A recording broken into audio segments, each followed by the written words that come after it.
Good afternoon, everyone, and welcome to Darrell Bean Stadium on the campus of Earlham College as we're set to bring you the final regular season home game for the Earlham Quakers this afternoon as they take on the Ravens of Anderson. Welcome to the Farm Bureau Insurance with Kevin Shear pregame show.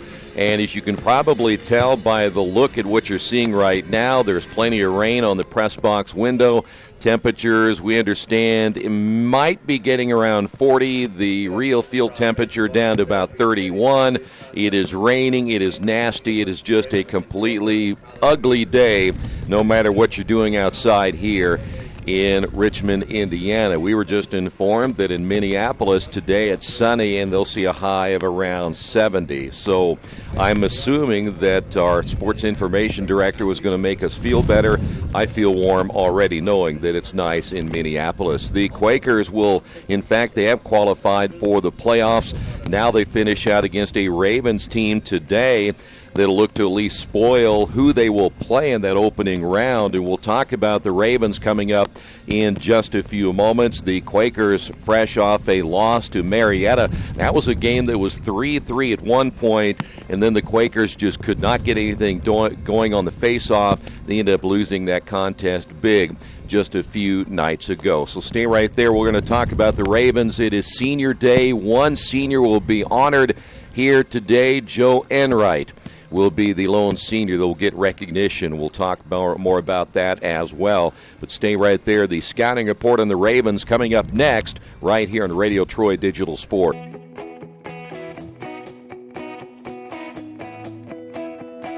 We check them better. Every Wetzel Better Buy certified vehicle is fully inspected and reconditioned by ASE and factory-trained technicians. And each Better Buy vehicle comes with a Carfax vehicle history report, so you know you can buy a vehicle with confidence. We back them better with a 3-day satisfaction guarantee. Every Wetzel Better Buy certified comes with a 3-day or 300-mile satisfaction guarantee. If you don't like it within that 3 days or 300 miles, just bring it back and we'll exchange it for a vehicle of equal value. Every Wetzel Better Buy certified vehicle comes with a 12-month, 12,000-mile warranty. We price them better. We have dedicated individuals searching the entire country for the highest quality, lowest price vehicles for our inventory. In today's competitive market, we're constantly monitoring vehicle values to ensure that we're offering the best prices possible. We guarantee that every Wetzel Better Buy vehicle is the highest quality used car or truck around. Our reconditioning process guarantees that you are getting a vehicle as close to brand new as possible, and our warranties back that up.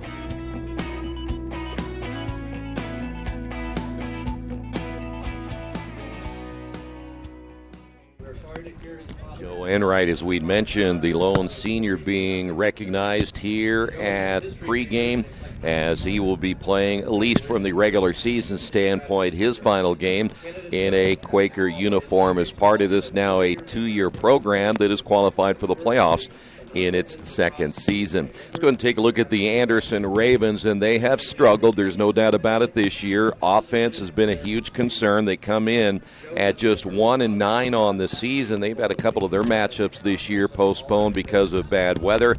They are 0-5 in the conference and currently on a 6-match losing streak. They did play Mount St. Joe in their last game very well, losing it by a final of 10-9. Mount St. Joe was a team that the Quakers had handled pretty easily earlier this year. They average only 5.4 goals per game, and their shot percentage at only 20%. So it gives you a pretty good idea that offensively they do struggle. They only average 26.7 shots per game.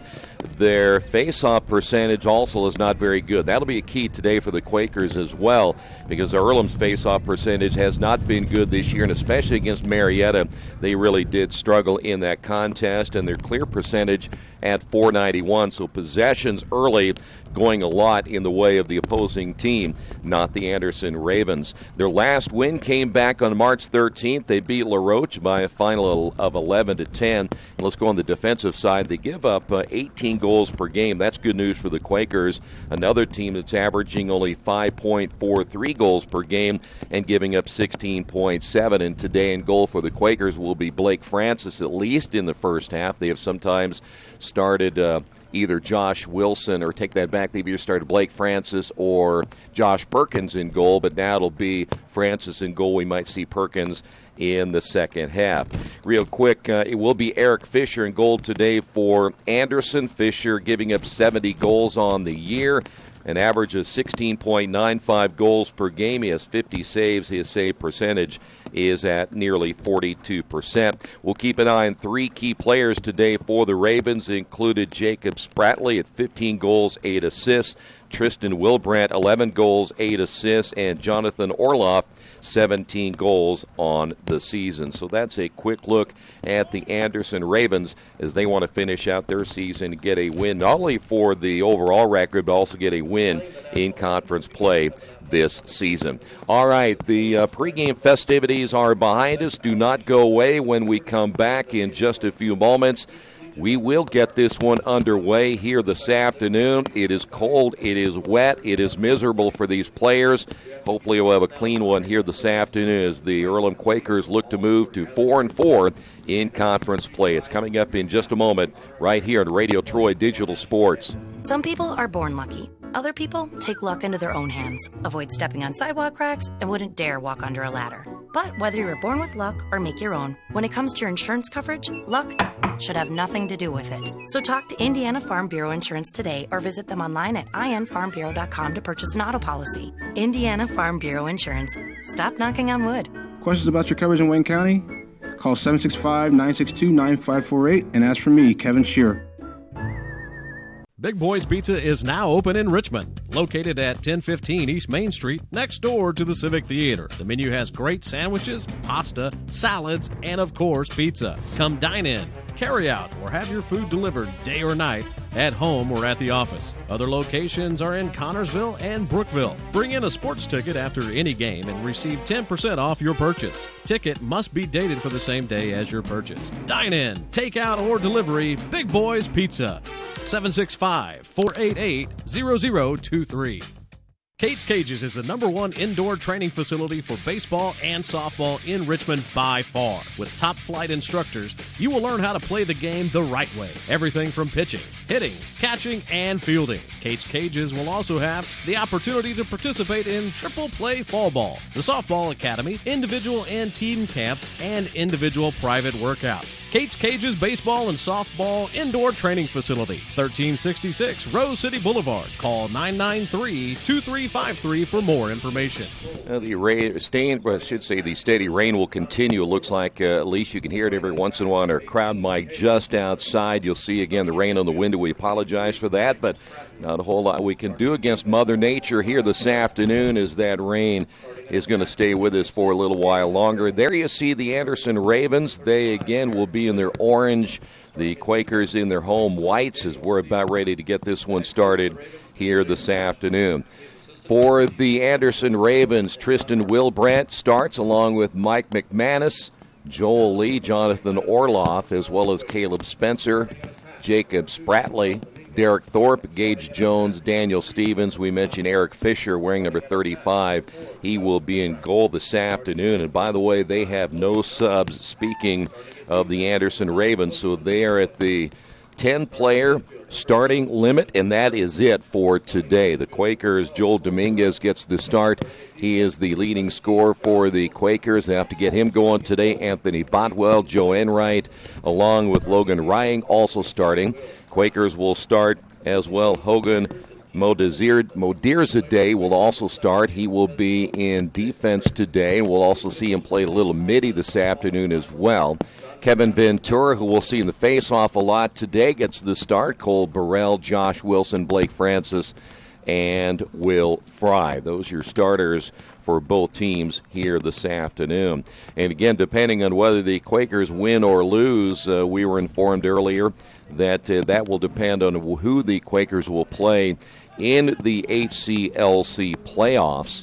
That'll be coming up on May the 19th, so we still have a little ways to go. This is the final regular season game for the Quakers. That's you're talking about a month before they would play in the playoffs as other teams are finishing out the regular season as well. Quakers got off to a good start against Marietta just a couple of days ago. It was a 3-3 game, and then all of a sudden the Quakers couldn't get anything going their way. They ended up losing most of the faceoffs, and there were a lot of quick scores in that Marietta contest, and we're talking within just seconds of seeing the opposing team picking up the ground balls and the faceoff. So the early start here as we are now underway. Anderson having one of their players exchange their sticks as they will work from right to left. That's Wilbrandt after the faceoff is won again by the Anderson Ravens, and they're going to work it now behind the cage.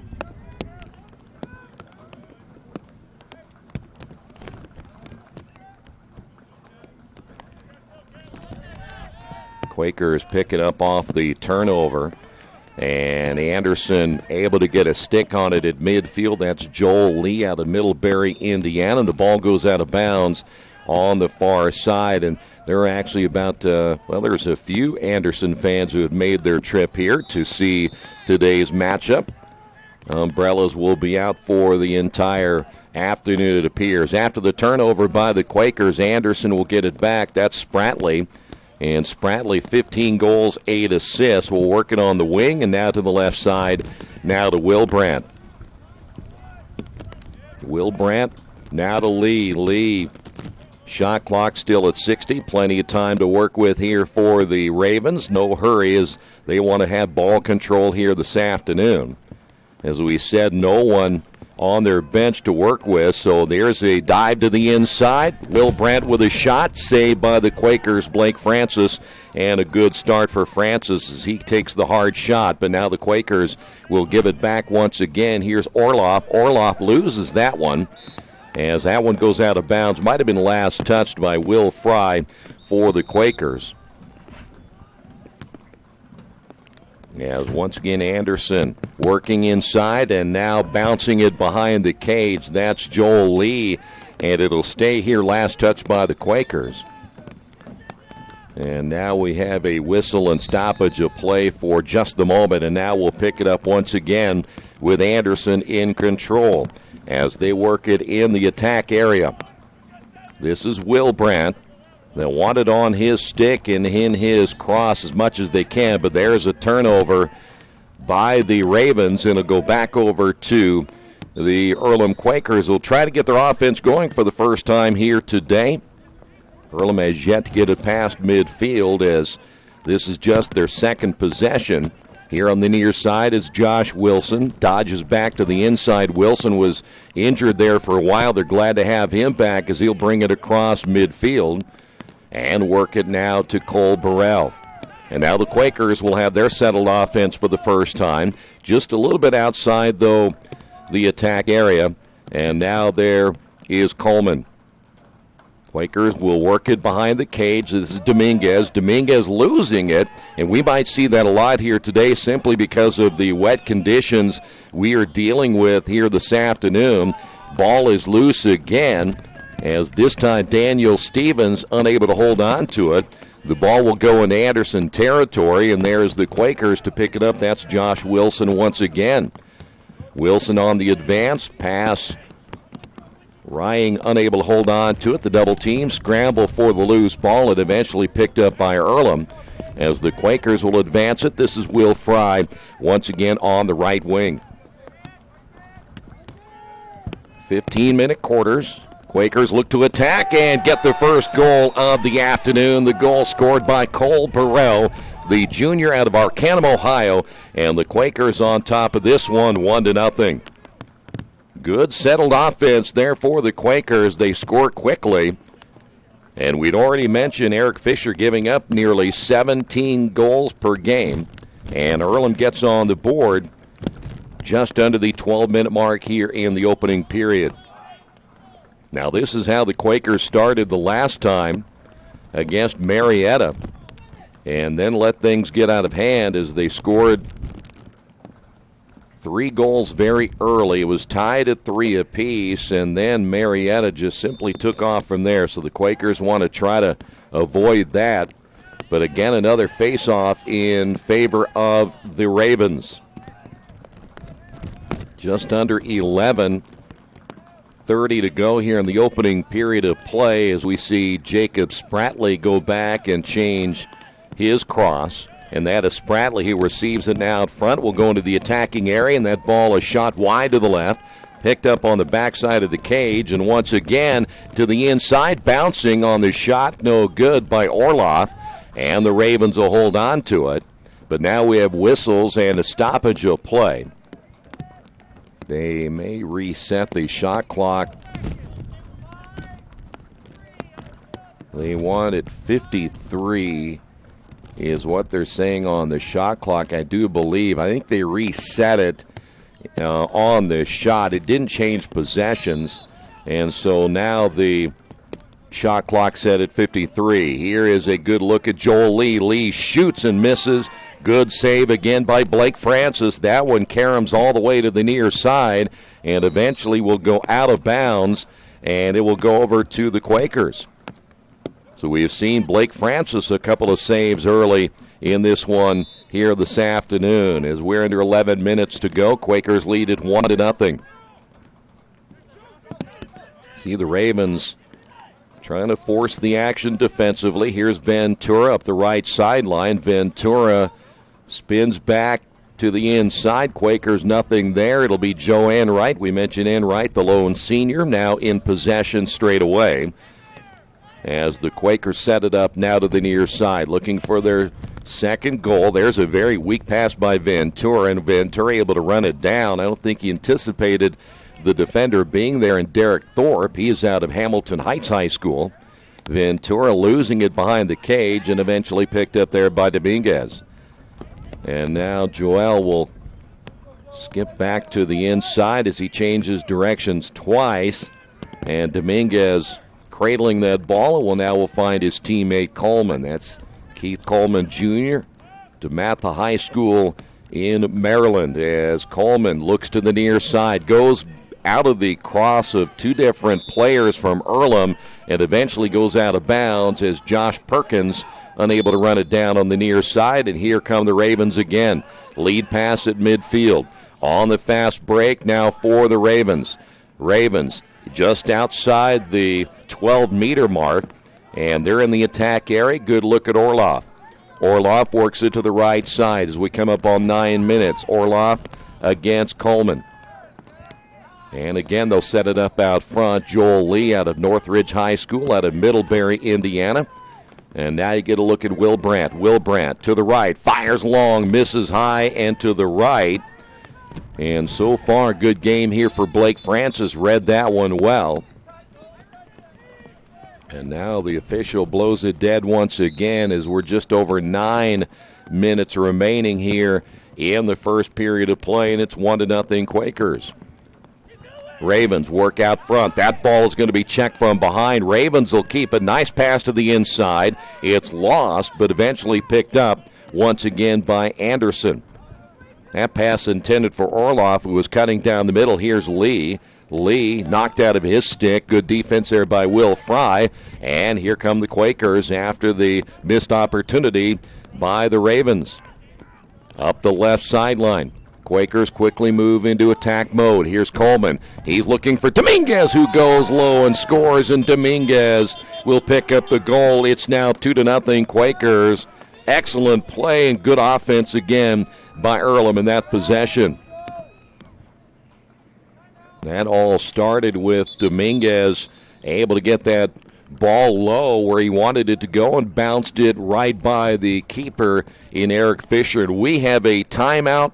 Our first timeout of this opening period of play on the Wesley Bates Wealth Management scoreboard. Earlham 2, Anderson nothing. This is Earlham Men's Lacrosse, Radio Troy Digital Sports. Wish me luck, wish me luck. We've all said it. Thing is, life doesn't run on luck. For most people, it takes careful planning. A lot more than, say, crossing your fingers or toes. So talk to Indiana Farm Bureau Insurance. Because as your life changes, your life insurance coverage should do the same. And when it comes to your coverage, luck should have nothing to do with it. Indiana Farm Bureau Insurance. Stop knocking on wood.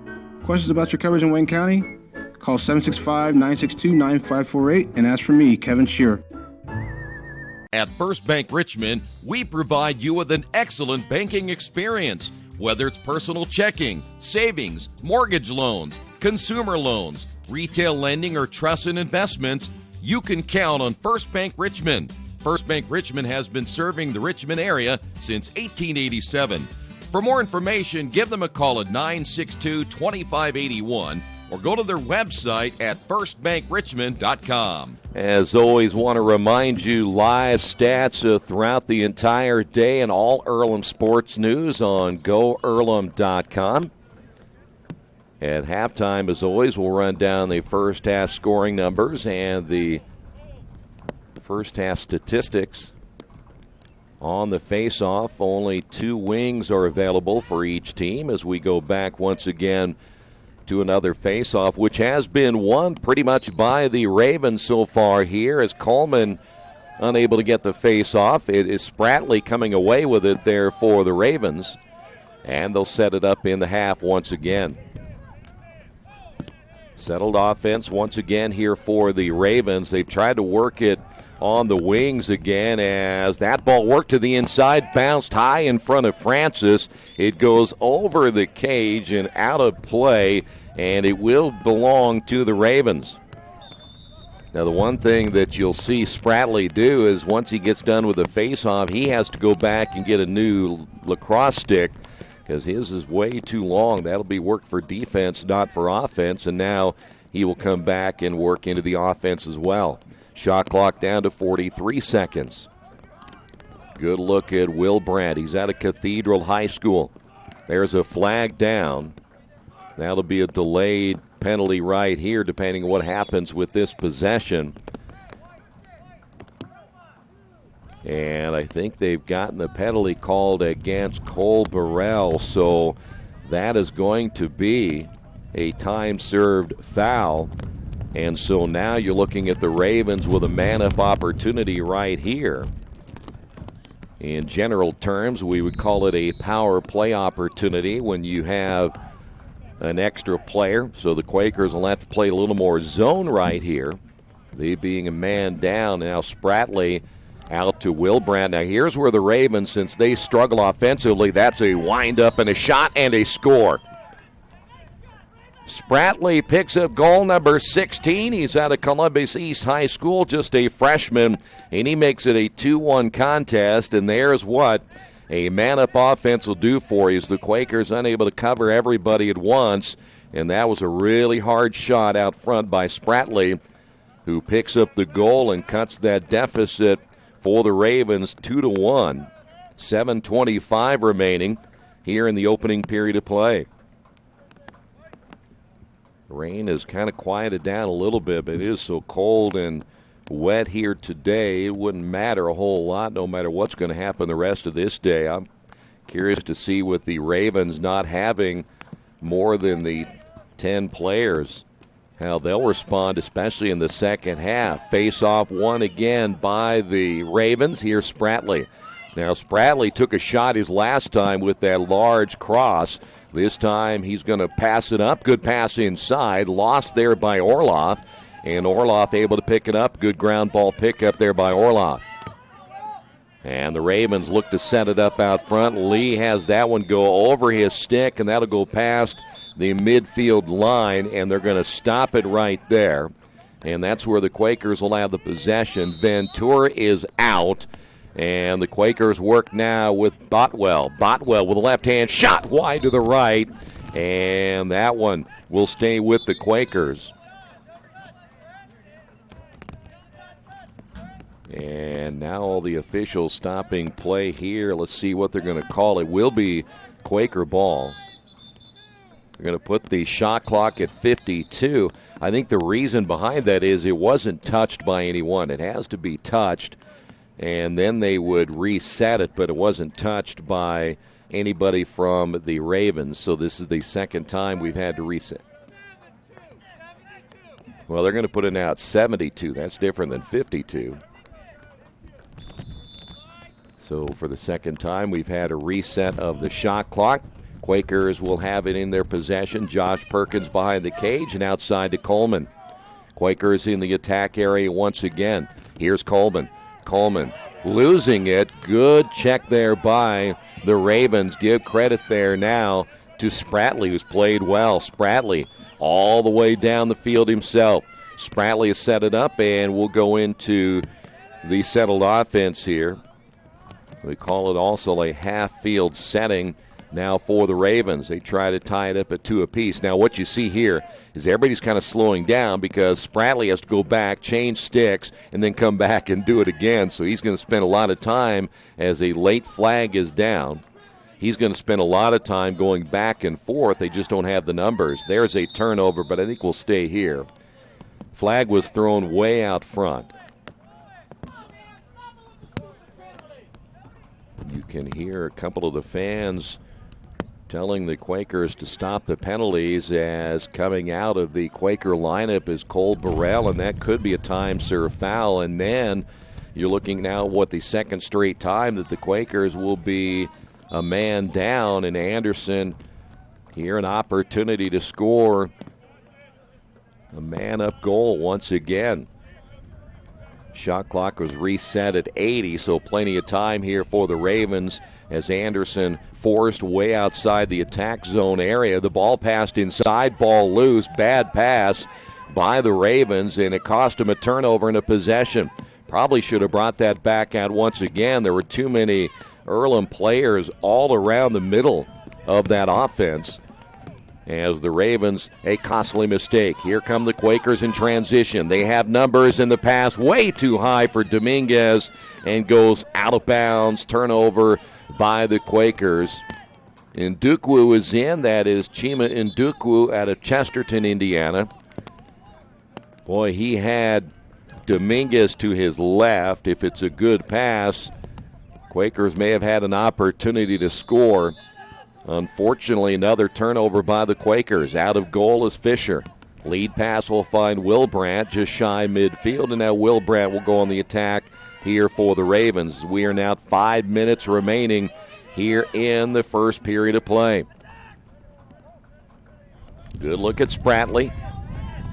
Ball loose again to the far side as Joel Lee able to pick it up, and now they will put it back into play, as that was an avoided turnover. Good save on the shot once again as Francis goes low to pick that one off.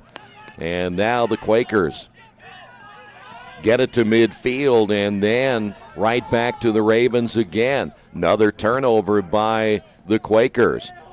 Here's a shot low and a score by number 7, Jonathan Orloff. So Orloff will make it a 2-2 contest here this afternoon as 2 straight goals scored by the Ravens. This time it is Orloff putting it in the cage, and we're tied at 2 apiece. Well, it happened again off another Earlham turnover.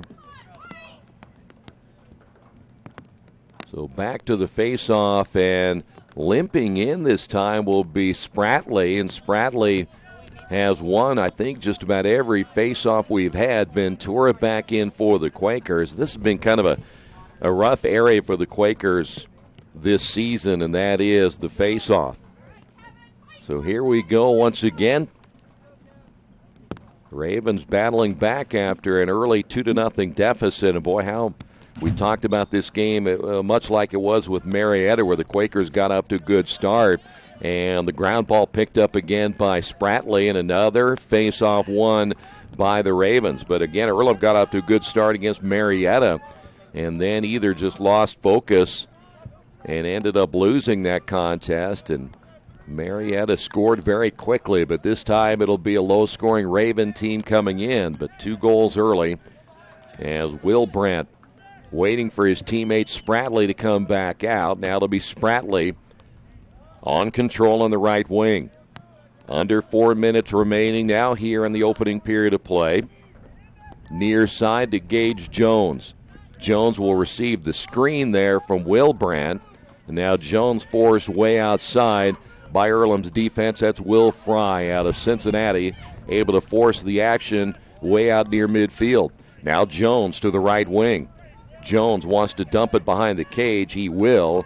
That is where his teammate Spratley is waiting. Spratley dives inside. Spratley went high, and the shot went a little bit to the left.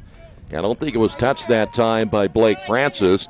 and the Quakers able to pick it up behind the cage, and Earlham back in transition the other way.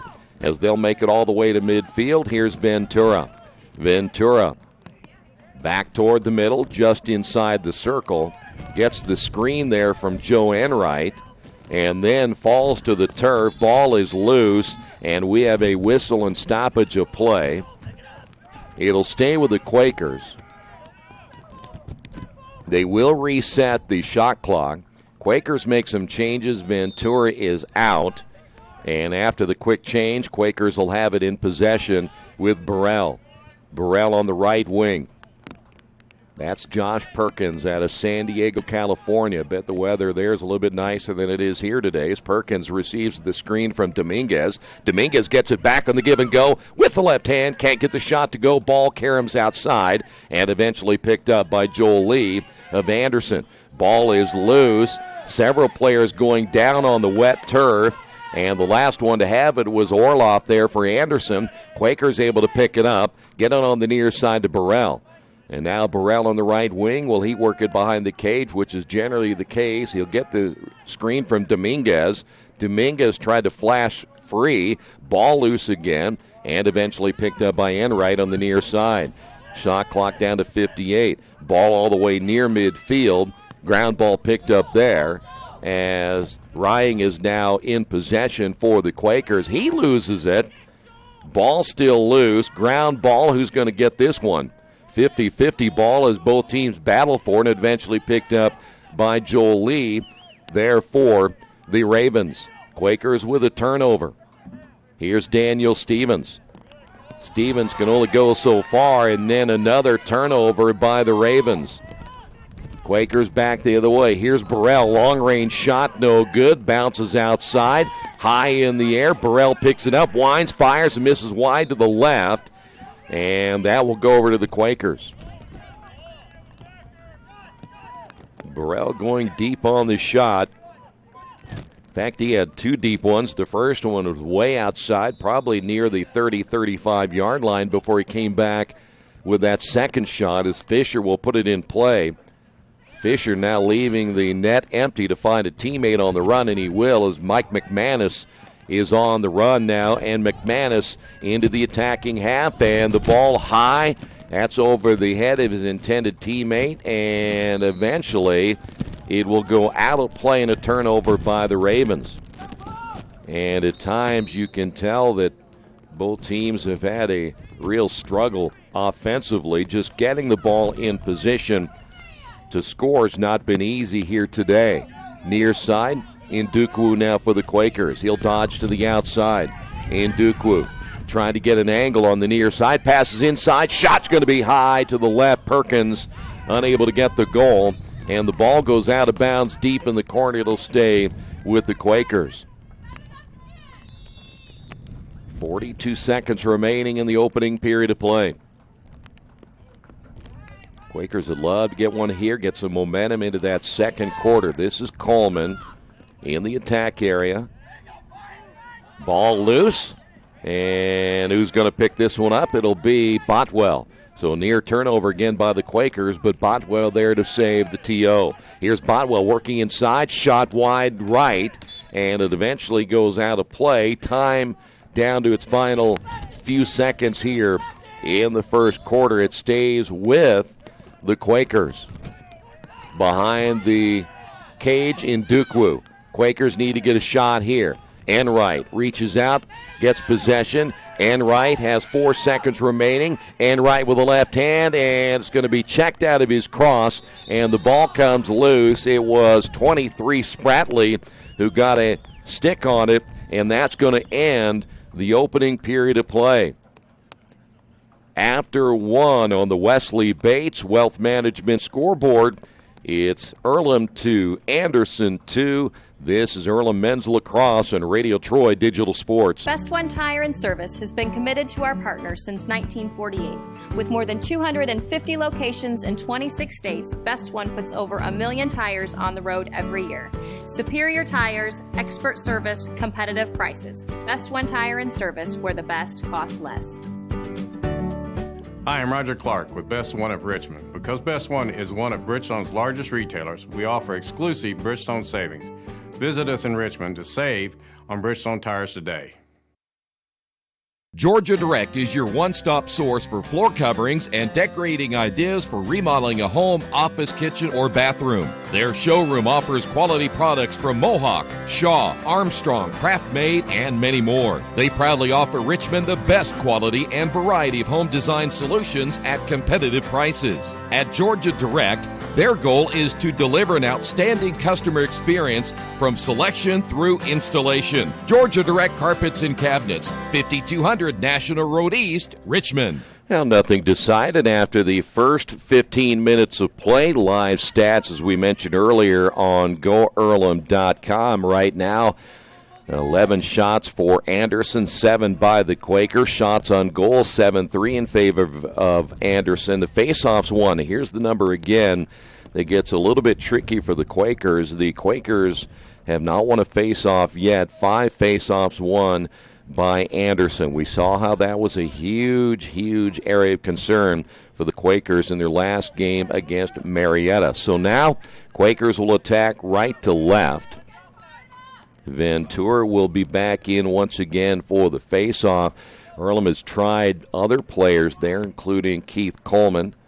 We have seen him give his best at the faceoff. Dominguez has been in there as well. It's just not an easy thing to do, so we take nothing away from Kevin Ventura, but Quakers have got to find a way to shore that up once we get closer to the playoffs. Now Ventura won it for the moment, couldn't keep it in his stick. Ball is still loose, and who will pick it up? The guy with the longest stick, that was Spratley. And Spratley, you'll see, there he goes. He's going to head back over to the bench, and they'll wait for him. Mentioned Spratley, 15 goals, 8 assists coming in. The Quakers don't want to wait right here as you see Ventura coming up and force the action. And now Spratley is back in as Will Brandt on the right wing as he'll work in the half-field setting once again. They do get Will Brandt, or I should say Spratley, back, and that is Spratley now at the top. Spratley's, as we said earlier, he's going to run a lot of distance here today, just going and getting a new lacrosse stick to work on offense. Good dive to the inside, and that one is a little bit high. The shot by Caleb Spencer. This ball will stay with the Ravens. Pretty good entry that time by Caleb Spencer out of Columbus North High School. Here is Orloff. Keep an eye on Orloff. Very good score. He loses it as he goes down on the turf. The ball comes all the way to the near side and goes out of play. And Orloff thought he got fouled there. No whistle. As he's looking around at the two officials closest to him, that'll go back over to the Quakers. Just underway here in period number 2. Rying there for Earlham. Looks downfield at midfield and picked up there by Enright. Enright quickly sprinting in to attack area as a work it now to Botwell. Botwell on the right wing. Botwell behind the cage. Kicks out. Here is Dominguez with a shot. That's going to be saved. Good save there by Fisher. Hard shot and back the other way. And again, Cole Burrell able to get the possession. His shot goes high. And the Quakers will keep it right here. Quakers on the right wing. Here's Dominguez. Dominguez trying to find a position to score there, but was pushed away by big 44 Daniel Stevens. Now the Quakers on the left wing. This is Coleman. Coleman now will go behind the cage. Here is a quick shot, and the shot, I believe that was Josh Perkins. Ball is going to be loose and picked up eventually by 77. That is going to be Coleman on the pickup there for the Quakers, and now Enright out front. Quakers nearly sneaking in their third goal of the afternoon as we stay tied at 2 apiece. Here's Enright bouncing high as that one goes over Fisher's head. The crossbar unable to hold that one down as well as we're down to 12:30 to go here in the second quarter. The Quakers continue to put the pressure on this Anderson defense here in the second. Quakers scored the first two. Anderson coming back with two unanswered of their own. Here's Enright, now to Perkins. Perkins gets the screen. Nothing there for the Quakers and Keith Coleman. Back out to Burrell, and now Dominguez. Quakers patient on offense. They need to be really, you got plenty of time on that shot clock, still 45 seconds. Here's Dominguez off the right wing. Dominguez guarded there by Daniel Stevens. Stevens, good size. There's a whistle, and that's going to go against Dominguez and the Quakers. So Earlham will give it up on the penalty, and Anderson will get it back here in the second quarter. You know, the big difference, you look at men's and women's lacrosse, the women's game, they play in a much bigger field than the men. The men's game a little more physical, but we've seen some women's games that can get pretty physical as well. They get away with a little more checking than you might think. They don't use the stick as much as the men do. As you see right there at the bottom is Orloff. Got checked pretty hard that time, saying a few things to Josh Wilson, as Wilson really all over Orloff. And going down on the turf there is Spratley. Spratley able to get back up on his feet as they work it in the attack area. And now we've got a whistle and stoppage of play. And they're going to bring two players over. One of those is Josh Wilson, and the other one is Orloff. Those two were jawing at one another when they got past midfield, and it didn't stop. And now the official gives them a warning. 47 seconds remaining on the shot clock here for the Ravens. They already have Spratley in position, so they don't have to work without him at the moment. Nice pass to the inside, and Orloff with the left hand. Not as strong of a shot as he would have liked. He got checked from behind, and the save by Francis. Here's Burrell past midfield.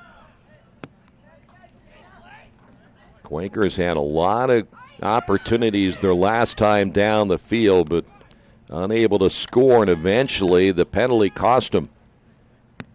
Here is Coleman. Coleman, right side. Coleman fires low, wide to the left, and that's going to go out of play. And who will they say? It's going to be Anderson. No one there for the Ravens touching it on that shot, so it'll be Ravens on the possession as they'll go back on offense once again. Eric Fisher coming out of goal once again. Of course, that's always a dangerous play. If anybody turns it over and you don't sprint back in time, you could be in real big trouble unless somebody helps you from behind. Now, Francis decides to take it himself, eventually gets rid of it at midfield. Ravens, and time is going to be called the penalty right here. Did we get a timeout? I think we got a timeout. We did. Second timeout here the first half on the Wesley Bates Wealth Management scoreboard. We're tied at 2. This is Earlham Men's Lacrosse on Radio Troy Digital Sport.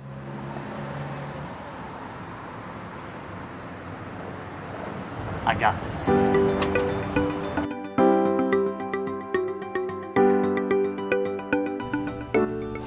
I got this.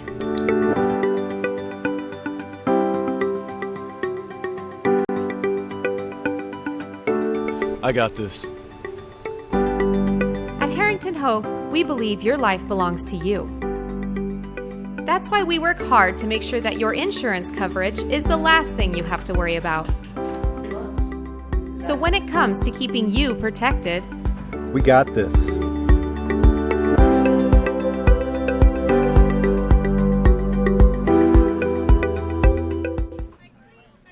We're back once again here at Darrell Bean Stadium in Richmond, where the Quakers and the Ravens, for the Quakers playing their final regular season game before the playoffs. We mentioned they got about a month before the playoffs begin, so plenty of time to work on everything they need to work on to get ready for the HCLC playoffs.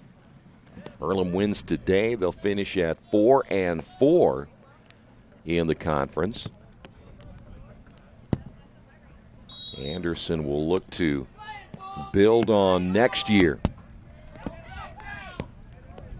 So the Ravens, the screen behind the cage, trying to reverse direction that time. Caleb Spencer. Spencer will now give it to Spratley. Spratley trying to muscle his way on the right wing, getting checked there by Rying.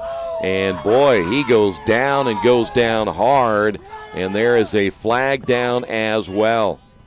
And that's probably going to cost the Quakers. This will be a time-serving foul, I'm sure.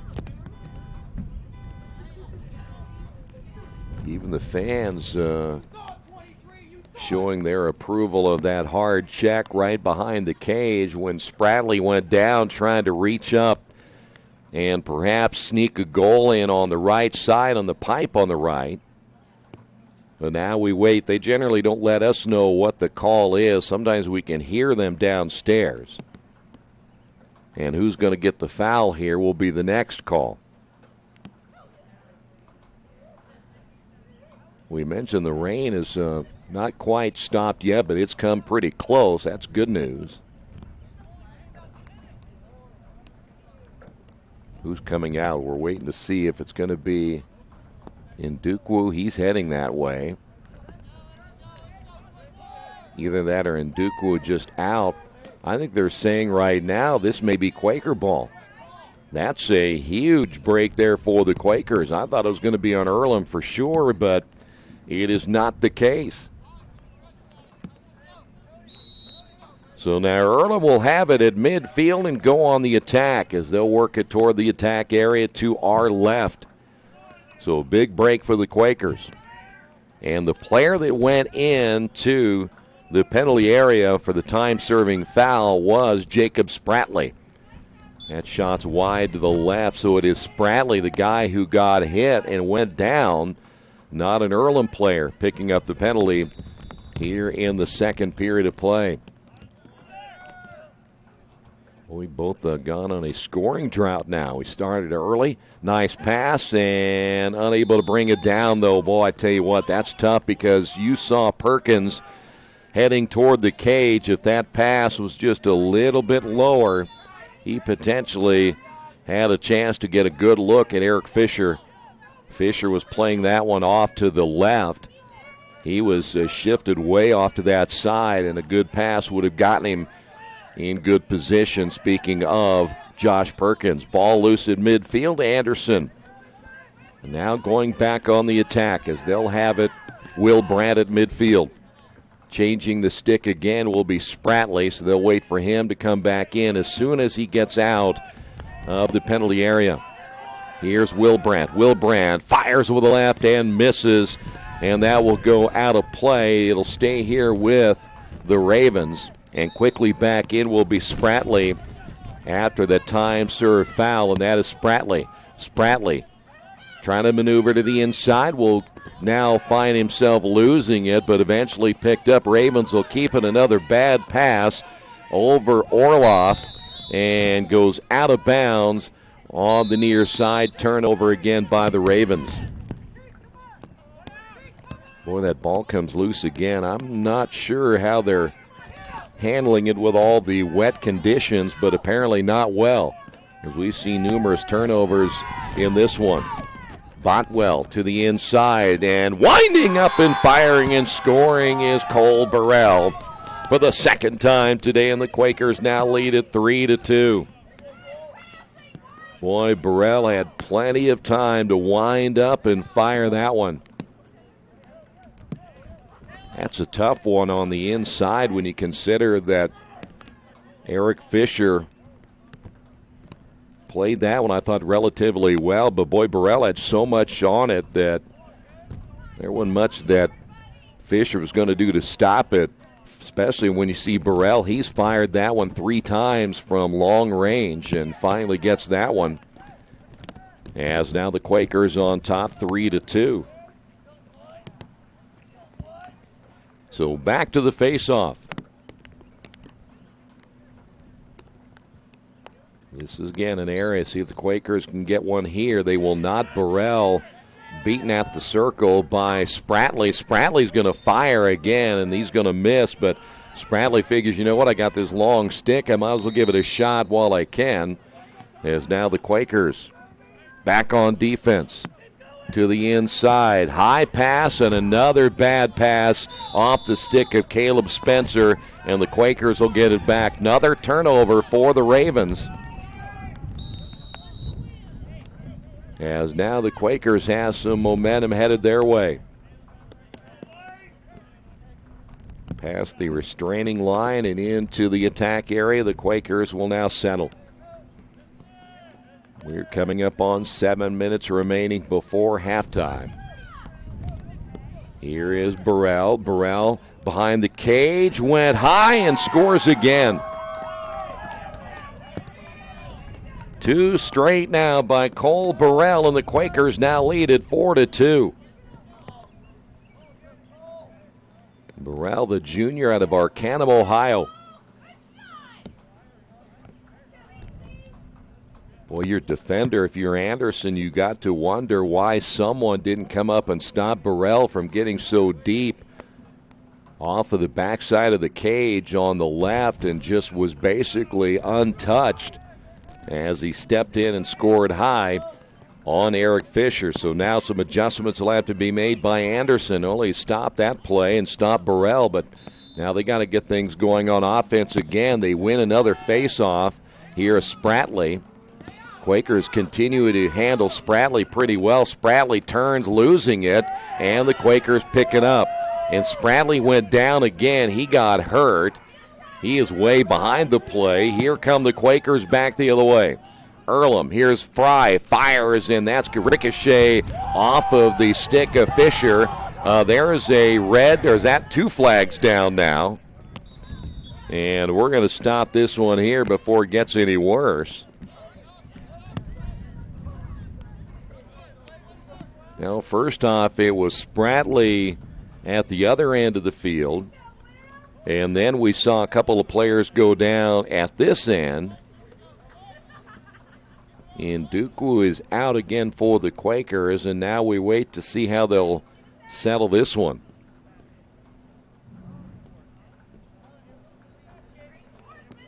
We mentioned we don't get much of an explanation here, but it appears that at least at this point, Dominguez is the one in the penalty area.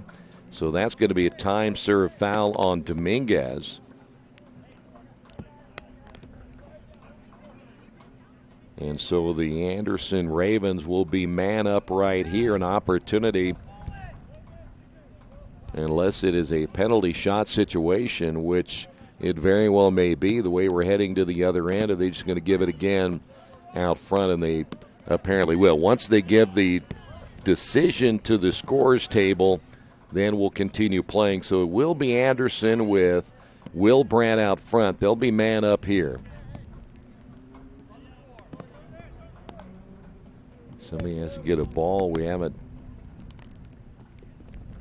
picked it up from the 40-yard line. So as Will Brandt comes back over, we're ready to get going again. So it again is Dominguez out. That hurts the Quakers, especially on offense. Dominguez, one of the leading scorers for the Quakers. Good stop there for the Quakers as Earlham making a change in their line, and here we go again. That is Burrell. There are 3 orange jerseys chasing him, and they got to stop right there at midfield. Those defensemen can't go past the midfield line. Ball loose. And were the Quakers in too much of a hurry that time, they turn it over. And back to the Ravens. Near side here, Spencer. Quakers still have a player in the penalty area, so this certainly could be an advantage for the Ravens right here. Once they get Spratley back, Spratley kind of trotting himself back onto the field. You can't see him yet, but he'll come into your picture in a moment. If the ball goes back out front now here for the Ravens, and there he is. That is Spratley. Here's Will Brandt. Back to Spratley. Spratley spins. Spratley trying to find an opening. Nothing there. Good defense by Will Fry. That one is a low shot. Might have been deflected off the stick of Josh Wilson there for the Quakers. Ball still loose on the turf here on the near side. Which ground ball be picked up by which team as it goes out of bounds. And it'll go over to the Quakers, last touched by Joel Lee of Anderson. So now the Quakers back on offense. Dominguez still in the penalty area, so he will be not available. There's a turnover right at midfield. Good takeaway and a long shot. Might have been an ill-advised shot there by Spratley instead of setting it up. The Quakers have had their troubles this year getting back on defense in some critical areas. And one of those has been in the fast break from midfield beyond. Here come the Quakers once again. This is Rying. Rying looking to the middle, shoot and score. There's number 13, Josh Perkins. And the Quakers now lead this one 5-2.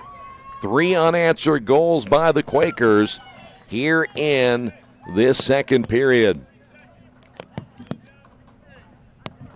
Earlham's offense is much better when they get things going and rolling from midfield on instead of going settled. They have a difficult time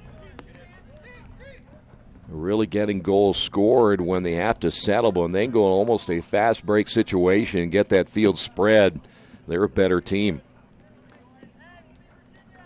So back to the face-off. This is an area again where the Ravens have dominated here this afternoon, but the Quakers now with 3 unanswered goals, a 5-2 lead. And Ventura unable to come up with another face-off. Here come the Ravens.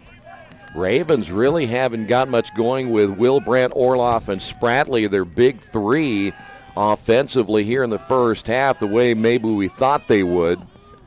But also give some credit to the Quaker defense. They've been able to stay on those 3 pretty much throughout the first half of play. Good look now to Joel Lee.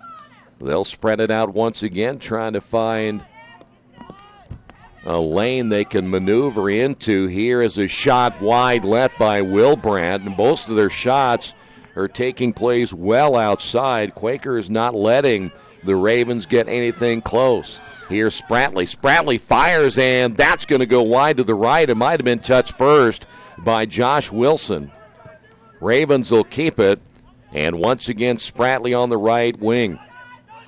Back outside to Lee. Lee cradles, fires low, picked up there by Blake Francis. Good save by the goalie for the Quakers. And Anderson unable to get a goal right there, and the Quakers back on offense. That is Josh Wilson out of East Central High School in St. Leon. He went to, in fact, is from Lawrenceburg, Indiana, but St. Leon is the place of East Central High School down in the eastern portion of the state. That's a shot saved as Enright unable to get the goal. Here come the Ravens as they're on the run back the other way. Good look at Wilbrandt. And Wilbrandt, realizing they're down in numbers, will set it back outside as the Ravens will get it once again to Spratley. Here is Spratley. Winds, fires, went high, and another good save by Blake Francis. If they're going to get Francis today on a consistent basis, I think the thing they'll have to do is try to get him to go low. And that ball picked up by Fry off the turf. The one thing that the Ravens have tried to do early is go high against Blake, but it hasn't worked consistently. As now the Quakers will set it up in the half field. Good look again at Perkins. Quakers will find Anthony Botwell once again as Earlham works it behind the cage. There's Perkins. He'll be helped there by Dominguez. Perkins to the outside. Botwell, no. And there is Ndukwu for the Quakers. He loses it. Turnover Quakers, and we'll go back to midfield with Spratley. Long downfield pass intended, I think, for number 18, Spencer. In that one, Spencer kind of turning around and wondering who that was intended for. As it goes out of bounds, just over 2 minutes remaining in the first half. And the Quakers could be their final possession depending on how they work this one up the field. Here's Botwell. Botwell sprinting. Botwell looking to find an angle. Gets bumped there by McManus. And now Botwell works it behind the cage. Looks for the screen. Diving inside and another goal. There he is again. Great pass to Cole Burrell. And the Quakers have now scored 4 unanswered and lead this one 6-2. Great pass by Botwell. And, of course, Perkins right there didn't miss a step as he scores once again for the Quakers here in the first half.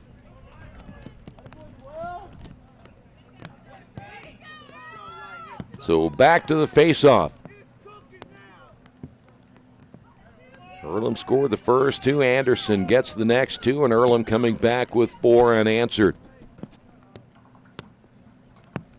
Boy, I tell you what, you look at what Botwell cradled that one. He was potentially, if there was a screen to be had, it was Dominguez, who was on the left side of the cage, and he was still able to find an opening on the right side. Hear the wind picking up a little bit. The rain every once in a while still coming down as you hear the sticks.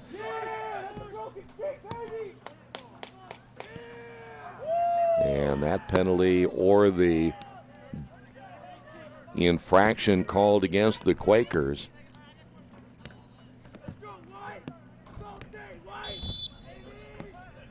So now the Ravens.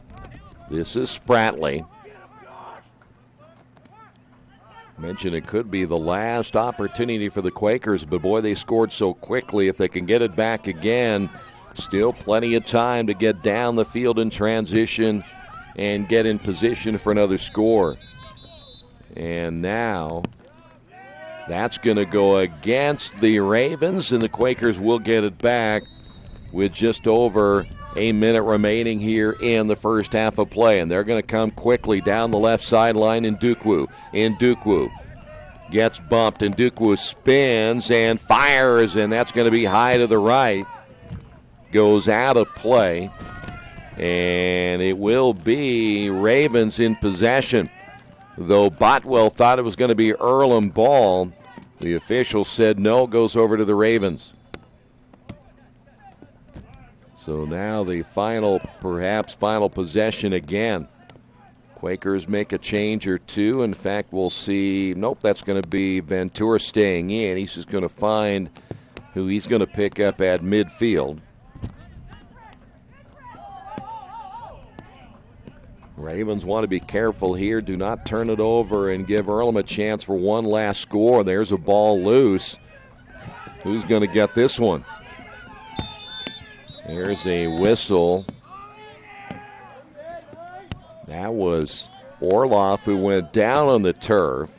41 seconds remaining. Orloff thought he got fouled right there and should keep the possession. But the official says no, it will be Earlham ball. But wait a minute, we've got whistles blowing everywhere.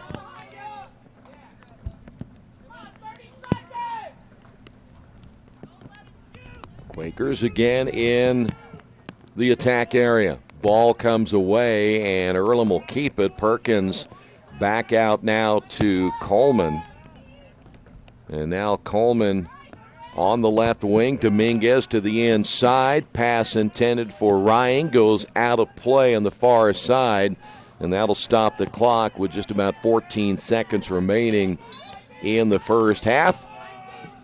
Quakers finishing strong. That's a big key to going into the second half of play. Anderson now with 4 seconds to go.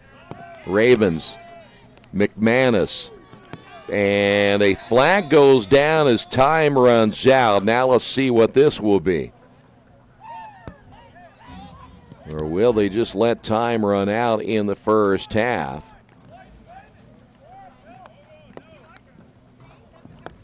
There was a definite push from behind, but they didn't say, again, we don't know who it's on or how they'll finish. They may just finish out the half right there, and that is going to be the case. So we will head to the locker room on the Wesley Bates Wealth Management scoreboard.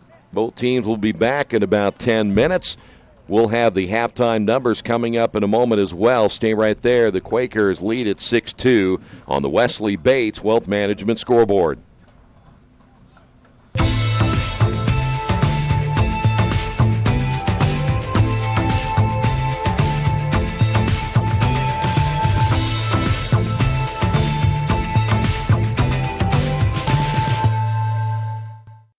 Are you looking for the right place to work out, a place where you have several choices and can have fun at the same time? Well, that place is right here in Richmond, Family Fitness Works. Family Fitness Works has spinning, Zumba, kickboxing, core works, kick fit, body pump, body flow, and much, much more. And don't forget, Family Fitness Works also has Richmond's most extensive free weights and Nautilus in the area. Check out their website at familyfitness.com or stop by at 213 North 3rd Street in Richmond. Hey, this is Steve, and out at Jiffy Lube the other day, a customer came in and said, Steve, this was my 100th oil change on this car, and you've done them all. Hi, my name is George Farrell, and I've been coming to Jiffy Lube for over 14 years. I recently just had my 100th oil change. I'd like to thank Steve Funkhauser and his staff for the great service that they've provided me over the years. Thank you to all, and I would recommend anyone to come to Jiffy Lube to get their car serviced. Jiffy Lube, #1 in customer satisfaction for a reason. New Vision Sports is a program that will focus on the training and improvement of the serious-minded athlete. It includes all ages and skill levels. They'll create a customized workout plan to provide an ongoing motivation and support program that'll help you achieve your training goals. There are 3 reasons to train with New Vision Sports: variety, specificity, and accountability. New Vision Sports. Give them a call at 977-5831 or go to their website, newvisionsports.com. That's New Vision Sports with a Z. Finding a used car dealership you can trust is not an easy thing to do, but for me, the choice was almost too easy. How about Tony's Car Sales in Richmond? Hi, this is Troy Darengowski. You know, I purchased my last 2 cars from Tony's, and I couldn't have been happier with their service. They didn't pressure me, and they worked me through the entire process. Hey, if you're in the market for a great used vehicle, get to Tony's Car Sales in Richmond, 250 National Road West. For more information, give them a call at 962-5665 or go to their website, tonyscarsales.com. As an internet service provider, Parallax Systems offers reliable residential high-speed internet service and business service. With a fiber backbone reaching over 150 miles, we have created a multifaceted delivery system. Our dark fiber leasing has proved beneficial to public and private sectors alike. Parallax serves Wayne County and surrounding areas. Parallax Systems, when speed matters, a division of Richmond Power and Light. We're back once again here at Darrell Bean Stadium. Quakers' final game of the regular season. It is senior day. They've honored Joanne Wright, and after this one, it was tied at 2 apiece. The Quakers able to score 4 unanswered and now lead it here at the half by a score of 6-2. Here's how the scoring went. First off, the Quakers got on the board 11:35 of the first. It was an unassisted goal by Cole Burrell. That made it 1-0. Quakers made it 2-0 at 8:30 of the first as Joel Dominguez assisted by Keith Coleman. And again, Earlham on top, 2-0. It was Anderson scoring as Jacob Spratley, an unassisted goal at 7:28. That was a man-up goal there, was 2-1.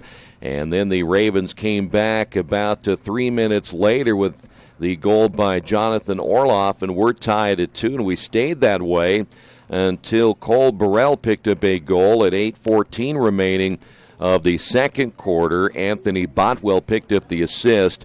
That made it 3-2 Quakers. Burrell gets another goal at the 7:32 mark, unassisted, and the Quakers led it 4-2. About 2 minutes after that, it was the Quakers scoring as Josh Perkins picked up the goal. Logan Rying the assist at 5:04 of the second, and then Cole Burrell picked up his final goal of the first half. Anthony Botwell picked up the assist. That all happening at 1:41 of that second period, and that's where we stand at 6-2 here in the second period of play. From a team standpoint, things kind of evened out. Each team with 20 shots. Shots on goal, Anderson 12, Earlham 11. Quakers with 10 saves, Anderson with 5. The only number that is a little bit off for the Quakers, they did not win a face-off in the first half. 10 for Anderson, 0 for the Quakers. In ground balls, 24 for Anderson, 17 for Earlham. In clears, 8 of 13 for Anderson, 13 of 17 for the Quakers in the first half. In turnovers, Anderson with 20 and 14 by the Quakers. In the man-up department, Anderson 1 of 4, Quakers 0 of 1, and in penalties, Anderson 1 of 60 and Earlham 4 of 240. Individually, it was Orloff with a goal, Spratley with a goal in the first half, no assists for the Ravens. Cole Burrell with 4 goals in the first half. Dominguez and Perkins with a goal each. Botwell picked up 2 assists. Ryan also an assist, and Keith Coleman an assist in the first half. And in the goalie department, Eric Fisher gave up 6 goals, had 5 saves, a .455 goal percentage, save percentage in the first half. But Blake Francis, excellent first half, gave up 2 goals, had 10 saves, and .833 save percentage in the first half as well. So that's where we stand at halftime as the Quakers lead it now 6-2. We will come back in just a couple of moments. The second half is on the way. Quakers try to move to 4-4 as they will now prepare for the HCLC tournament, just depending on who they play and how they do today. Here as they lead it by a score of 6-2. For the past 35 years, Van Vliet Insurance has built a reputation of bringing a personal touch. That's because at Van Vliet, it's all about you, your needs, your life, and our town. Along with providing quality coverage to individuals, families, and local businesses, we're proud of our community and the opportunity we have to protect your future within it. Van Vliet Insurance, an Erie Insurance representative. Hometown professionals at work for you. Hey, if you're looking for a great place to dine, how about Little Sheba's? Come join them in Richmond at 175 Fort Wayne Avenue and grab one of their gourmet pizzas, a deluxe sandwich, steak or fresh salad, and an ice-cold beer or your favorite wine. Featuring live music every Tuesday, Friday, and Saturday, and more in their smoke-free environment. You can get a 10% discount with a valid student ID. It's better than being home. For more information about Little Sheba's, give them a call at 962-2999. At the Reed Orthopedic Center, our physicians and support team devote themselves to helping you return to a healthy and active lifestyle. Our expertise includes shoulder, elbow, foot, ankle, hand, wrist, hip, and knee injuries, as well as pain management and rehabilitation and school athletic training programs and sports medicine. We are committed to providing you with the best possible orthopedic treatment that we can. To request an appointment at the Reed Orthopedic Center, call 765-935-8905. Our community. It's where we live. It's where we work. It's where we play. At West End Bank, we're not just in the community, we're a part of the community. And that's why we support over 100 programs for local nonprofits and schools, including our financial literacy program that positively impacts countless students throughout the area. You bank locally, so we give back locally to watch people grow with endless possibilities. Mendenhall's True Value in Richmond is your local source for the things you need at home or your business every day. Everything from hardware, tools, carpet cleaner rentals, window and screen repair, lawn and garden supplies, as well as hunting and fishing licenses. It's all in one place at Mendenhall's True Value Hardware, right around the corner at 125 Southwest 5th Street in Richmond. Give them a call for more information at 962-4842. Well, both teams are out ready to go here in the second half. Just a reminder, today's game brought to you in part by Best Western Classic of Richmond. If you're in the Richmond area anytime soon, make sure you check out the Best Western Classic. You get the most amenities available, including indoor pool, fitness center, conference space, free buffet breakfast, Free Wi-Fi and, of course, a clean, quiet, comfortable room. Best Western Classic of Richmond, 533 West Eaton Pike. We're ready for the second half of play. Back to the face-off. Let's see what adjustments were made. There are only 10-minute halves, so I would imagine not a whole lot can be done from an X's and O's standpoint with just 10 minutes. Both teams making their way to the locker room area. In fact, both of them, one is just up on the hill. That's a little ways there for the Ravens to go, so it took them a little bit of time to get there. The Quakers just off to our right, so you only get about 5 or 6 minutes in there before you back out once again. They may be starting the second half after that penalty we saw at the end of the first half of play, as Logan Rying will be in the penalty area to start. So Anderson is going to have it. There will not be a face-off, as Anderson will have it in their own end, as Jonathan Orloff will now put it in play. And we are underway now here in the second half. So again, it'll be man up for the Ravens after the penalty. There's a shot and a score. It was Will Brandt scoring within the first 12 seconds, and that cost the Quakers that penalty at the end of the first half of play, and it's now 6-3. So a good start for the Ravens here in the third quarter. So now the lead cut to 3. And now we're at even strength on both ends. Here is the face-off that we thought we would have until the penalty was played to begin the third quarter.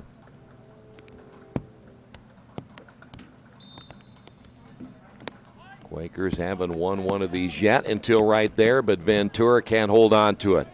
In too much of a hurry trying to make his way down the field, he loses it. So now the Ravens get another possession, and they're going to find Spratley.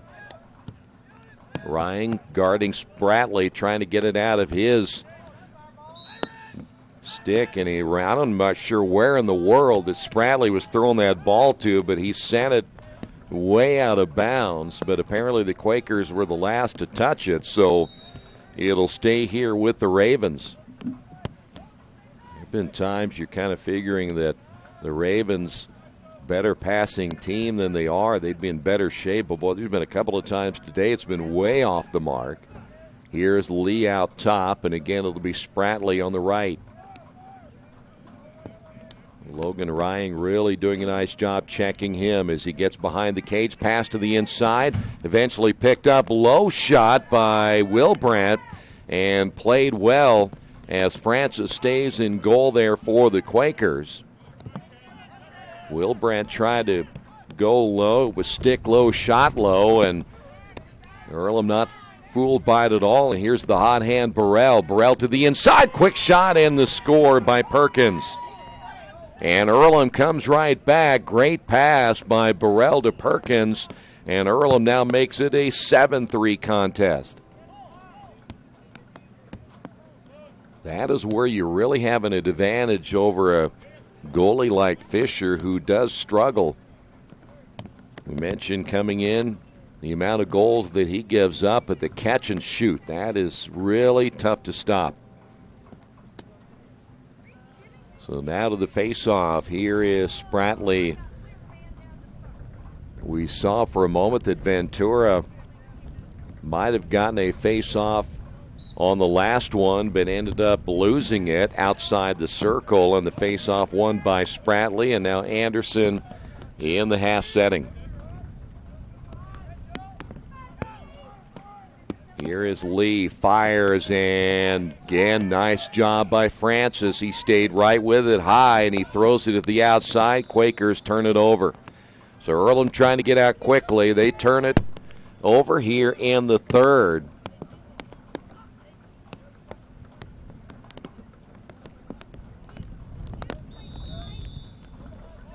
Now we'll see if Anderson, what they'll be able to do with it.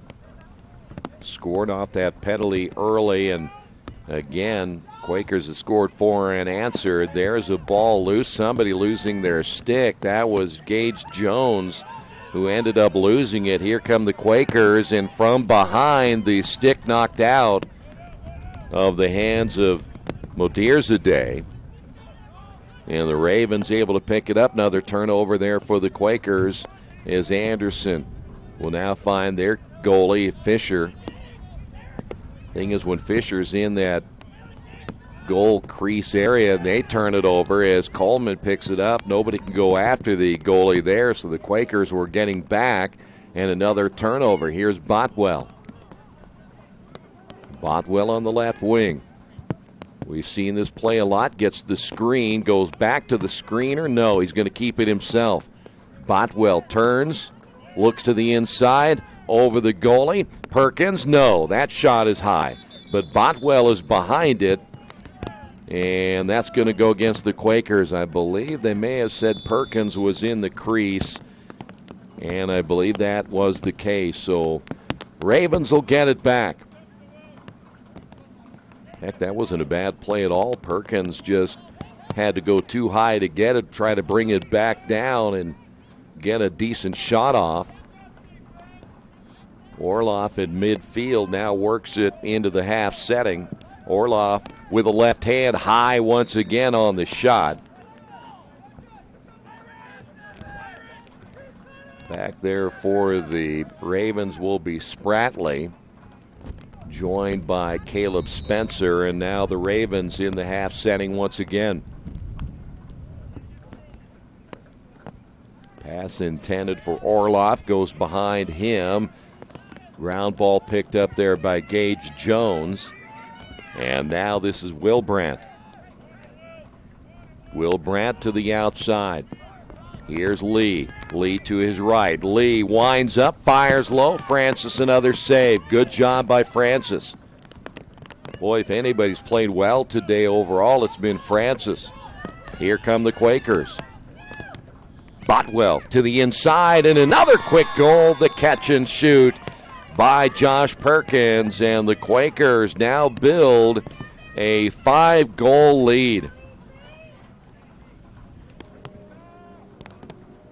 Well, Perkins now 2 in a row for the Quakers, and if you look at the play now of Eric Fisher, I think he's going to have to do in a play like that, he almost has to take the chance and try to step out, intercept that pass that's right next to him. So with the Quakers up 8-3 as we are coming up on 11 minutes remaining now here in the third quarter. Back to the face-off, Ventura and Spratley once again as Ventura knocking Spratley down on the turf. Spratley slow to get up. Quakers get in position. Perkins, actually Burrell losing it right there. Several players are in there to go back over to the Ravens.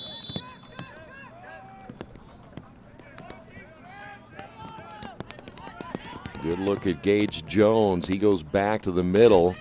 Ball comes down inside the circle, and we've got another whistle, and I think this will go against Jacob Spratley.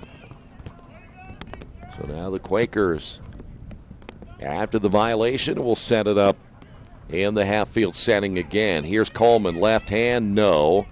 And ball comes loose, picked up out of there by Gage Jones. Now Jones will find Derek Thorpe. Thorpe is out of Hamilton Heights High School. And now we'll work it toward midfield.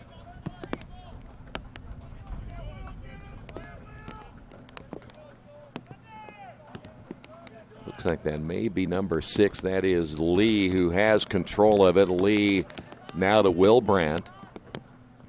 And Wilbrandt now telling Gage Jones to clear out on this near side. Turning is Wilbrandt. They'll stay in the attack area, but nothing there as the Quakers playing good defensively. Here's Wilbrandt out front. Wilbrandt not holding on. Turnover as coming away with it for the Quakers, Josh Wilson. Now Wilson finding Burrell. Good defense by Josh Wilson. So now the Quakers looking to add another one. Low shot picked up off the turf there by Fisher. Good save. And here is McManus. McManus unable to cradle it as he loses it. Coleman going for the loose ball. Still loose. Dominguez there, and coming out of it is Lee.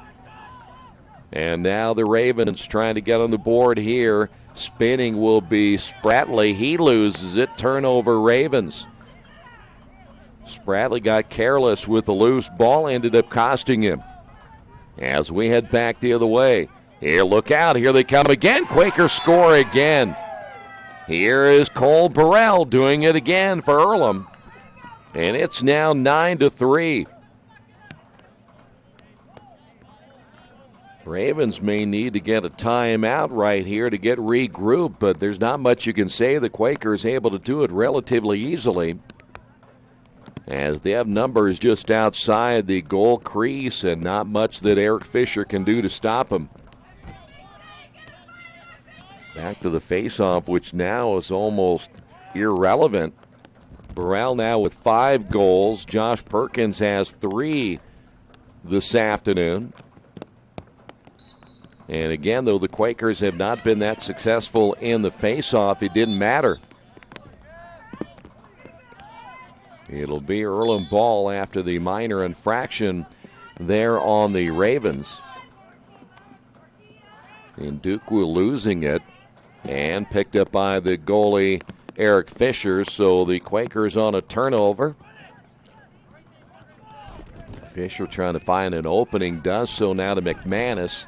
McManus cutting back to the inside, and he'll bring it across midfield and look to set it up there. McManus now to Wilbrandt. Quakers coming off a 22-7 loss after beating Mount St. Joe 18-14 in conference play. But again, I thought that at times against Marietta early they played well. As a player is down now for the Quakers, and we will take a timeout. We're at 7:53 remaining here in this third quarter. And on the Wesley Bates Wealth Management scoreboard, Earlham 9, Anderson 3. This is Earlham Men's Lacrosse, Radio Troy Digital Sports. Today's game is being brought to you by Tri-County Awards in Richmond. Customized awards and quality engraving services. When you come to Tri-County Awards, you'll get nothing but the best customer service. We take pride in our prompt service and easy availability. Celebrate success with a gorgeous medal, trophy, or plaque from Tri-County Awards. We've been crafting awards since 1972. Choose from a wide variety of designs and styles. We're a locally owned and family-operated business. Tri-County Awards, 1001 Southeast Street in Richmond. After the unexpected, expect us. Indiana Farm Bureau Insurance of Fayette, Rush, Union, Decatur, and Shelby counties. Auto, home, life, renters, farm, crop, and business coverage. Coverage you need in a language you know. We take customer satisfaction seriously and don't take a cookie-cutter approach to your coverage.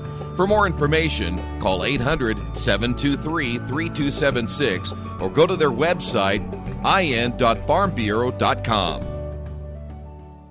Since 1994, Beach Automotive has provided motorists in the Richmond area with the most comprehensive auto repair services that include general services, car and truck care, alignment, brakes, tires, engine, transmission, and more. Their goal is simple: to offer the best services available at affordable prices to get you back on the road in no time. For a high-performance vehicle, trust Beach Automotive. To learn more, give them a call at 765-966-8181. Beach Automotive, 110 East Main Street, Richmond. Some people are born lucky. Other people take luck into their own hands, avoid stepping on sidewalk cracks, and wouldn't dare walk under a ladder. But whether you're born with luck or make your own, when it comes to your insurance coverage, luck should have nothing to do with it. So talk to Indiana Farm Bureau Insurance today or visit them online at infarmbureau.com to purchase an auto policy. Indiana Farm Bureau Insurance. Stop knocking on wood. Questions about your coverage in Wayne County? Call 765-962-9548 and ask for me, Kevin Shearer. Big Boys Pizza is now open in Richmond, located at 1015 East Main Street, next door to the Civic Theater. The menu has great sandwiches, pasta, salads, and of course, pizza. Come dine in, carry out, or have your food delivered day or night at home or at the office. Other locations are in Connorsville and Brookville. Bring in a sports ticket after any game and receive 10% off your purchase. Ticket must be dated for the same day as your purchase. Dine in, take out, or delivery, Big Boys Pizza. 765-488-0023. The Iceland May Term is an opportunity to come to Iceland each year and immerse in a series of open-ended, multidisciplinary science problems. Having the opportunity to go to Iceland is an opportunity to do science in a place where it matters.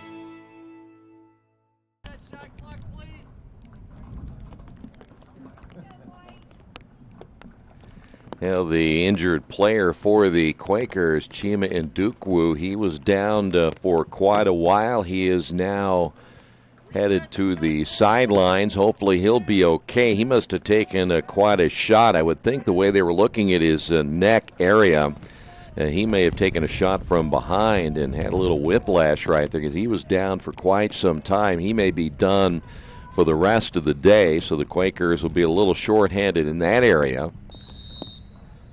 So after a brief delay, Quakers will have it and go back on offense. Rying now into the half setting. Nothing there. Wisely looks to see if he can set it up and does so now. Here's Dominguez. Dominguez checked there by Derek Thorpe. Thorpe takes him all the way behind the cage.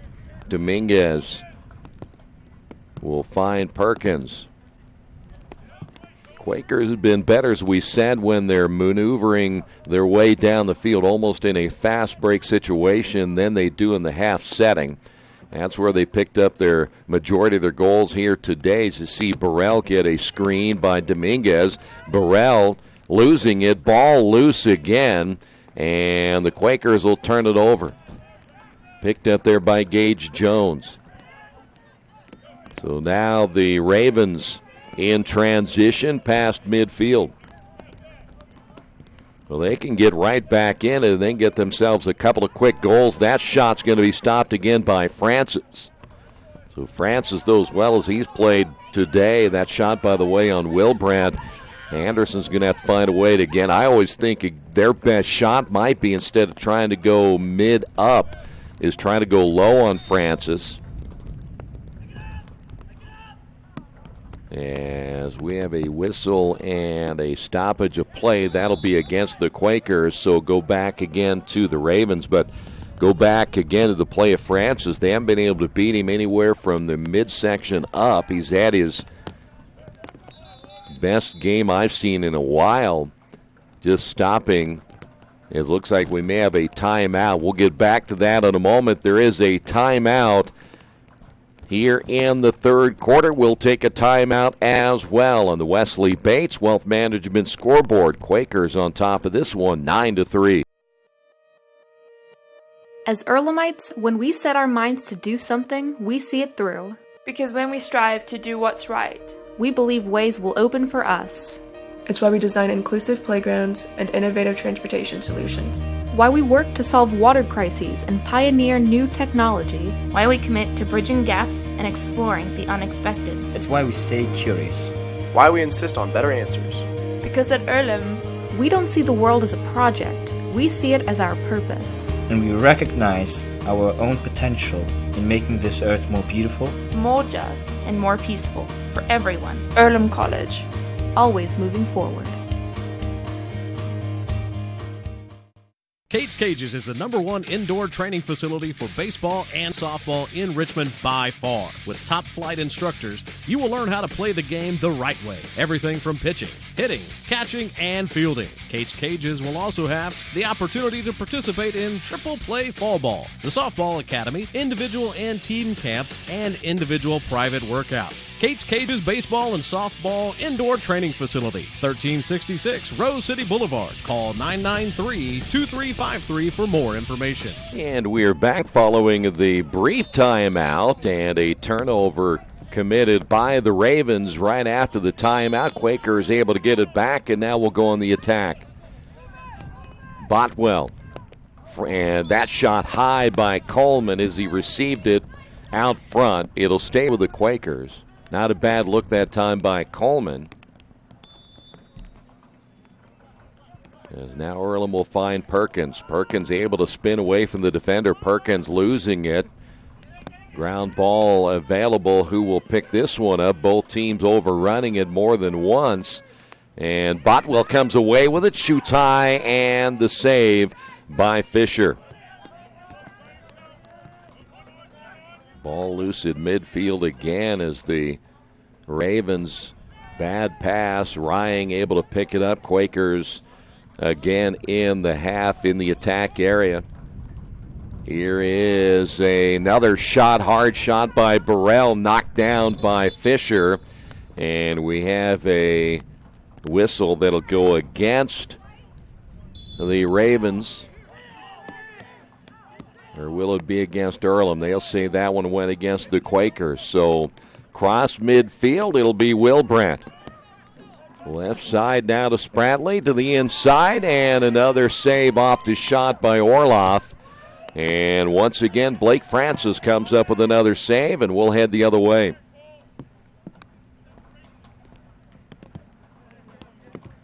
Nothing there for Burrell as he can wisely set it back to Coleman. And now here's Ventura. Ventura spins, goes low, off the shot, saved by Fisher. Quakers able to keep it, but the throw inside, and boy, I tell you what, nearly picked up by Burrell. Here is once again the maybe smallest guy out there, Ventura, able to run it down on the near side, back to Coleman. Coleman, left-hand shot. He goes high with it, saved again by Fisher. Outlet pass will find Wilbrandt quickly across midfield. Wilbrandt now to the middle. Orloff knocked down from behind by Will Fry, and we will stay here. Earlham quickly picking up their man as they got back into defensive position as the Ravens now ready to go to work in the half-field setting once again. Their settled offense has not been great today, as evident by just 3 goals so far. 2 of them early to the inside, and this time going low, and we just talked about that. Wilbrandt went low on the shot and gets the goal, and it's now 9-4. Just mentioned that before that timeout, that I thought the one thing that they might be able to get Francis on is going low on the shot, trying to make him get down low. Francis has been making all of his saves up high, and that time they went low on the shot. They get it, and now it's 9-4. You get another one, you make things a little more interesting. And for the Ravens, they have been winning all of these face-offs. If they get a face-off and a quick goal right here, can find themselves right back in this thing. But that time the face-off won by Ventura. But then Ventura loses it after he loses his stick as well. Picked up off the turf by Lee, and now the Ravens will go on the attack. That is Fisher, the goalie, taking it himself. Fisher losing it. Boy, he's playing a dangerous game right here. He better hurry up and get back. If the Quakers pick it up, they do. Enright. Can he shoot long? He will. Enright, and it's going to be saved by Fisher, who got back in time. Boy, that was a heck of a play there by Enright. If he just had one more step, he might have gotten it. But Fisher sprinting back to the crease, able to stop that one, and actually gets a save out of that. Here's Botwell. Botwell on the right wing, losing it when he turns to the outside. Here is Burrell, and Burrell stopped there, and once again it's Enright. That ball in the air as Perkins can't find it at that point, and loose ball to go back over to the Ravens. We've only seen, I think, one time this year where a goalie worked his way out of the crease area to bring the ball and advance it himself. And he got to midfield. They turned it over. And the opposing team was able just to get it and go down and score. And I think it happened against the Quakers when they tried to go and bring their keeper out. It might have very well been Blake Francis. And the turnover ended up costing them. There was another turnover there by the Ravens. Here's Botwell to the inside. Quick shot low and to the left. And Josh Perkins knew he had a good look right there. The Ravens will get it back as we're coming up on the 2-minute mark here in the third. When these guys are done here today, they'll really feel like a nice warm shower will do them well, because it is cold and nasty and it's been windy and rainy all day. By the way, the baseball doubleheader that was scheduled for today has been postponed until Monday. And we'll have both those games for you as well at 4 and around 7. As we'll see Franklin, the defending champions, come to town. Anderson with the shot, as that'll go wide to the right. That was number 6 that time, Lee.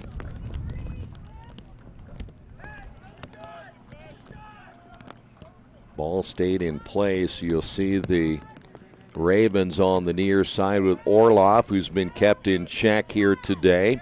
Back outside to Spratley. Spratley to the inside, knocked out of his glove, of his stick, I should say, and it goes out of bounds. Spratley was ready to wind up and fire. And now the Ravens with about a minute remaining.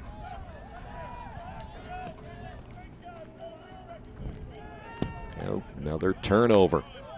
Each team in double figures in turnovers here this afternoon. Here is Burrell, tripped up once he got a hold of it. He goes down hard. No whistle there. The ball will stay in play. Good save on the near side by Derek Thorpe. And now it'll be Spratley trying to maneuver again. Lost it, able to pick it up off the ground ball. Guarded there by Will Fry. Coming up on 30 seconds remaining, another Anderson turnover. Here is Rying. Rying going low, and he misses to the right. Good effort by Rying. And now we've seen both teams try to work it low to get a goal. Back to the inside, and that's another high shot. Nearly hits Perkins behind the cage, as Perkins was standing right behind the cage. And the ball was shot high, goes over the crossbar, and Perkins had to duck to get out of the way. But the Quakers still have a chance now here in the final seconds of this third quarter. And officially 25 seconds remaining.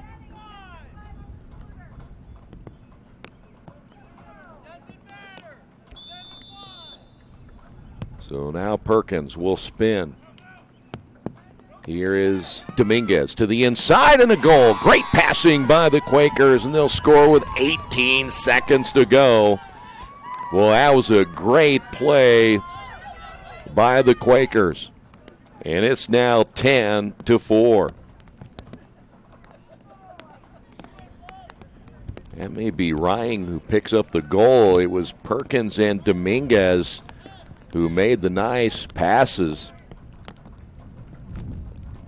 And that's basically just having and really knowing where your teammates are and where they are supposed to be placed. And you've got to put the ball where it needs to be, and the Quakers did so and get a big goal right there. Now lead at 10-4. At this point, looks like the Quakers will finish at 4-4 in the HCLC if everything stays according to plan. They will be the number 3 seed. As that shot is going to be made immediately, coming back the other way is Spratley. And Spratley puts a goal on the board with just 10 seconds remaining. And that's the one thing you didn't want to have happen, is have the Ravens come back that quickly and score. Boy, we saw that a lot against Marietta, and we've seen it a couple of times here today against Anderson, where the Quakers just don't get back in position to help out their goalie. And it's now 10-5. Still all the momentum really going in Earlham's favor in this one. Rain starting to pick up again as we get later in the afternoon. Quakers, last opportunity, pass to the inside and scoring with 1.8 remaining. The assist will be Coleman, the goal scored by Josh Perkins. Now we talk about a quick goal, and there was one right there. Boy, if Coleman doesn't get rid of it, he holds on to it for just another second or so, they probably don't score. But now the Quakers get that goal right back, and we're down to, again, 1.8 remaining here in the third quarter.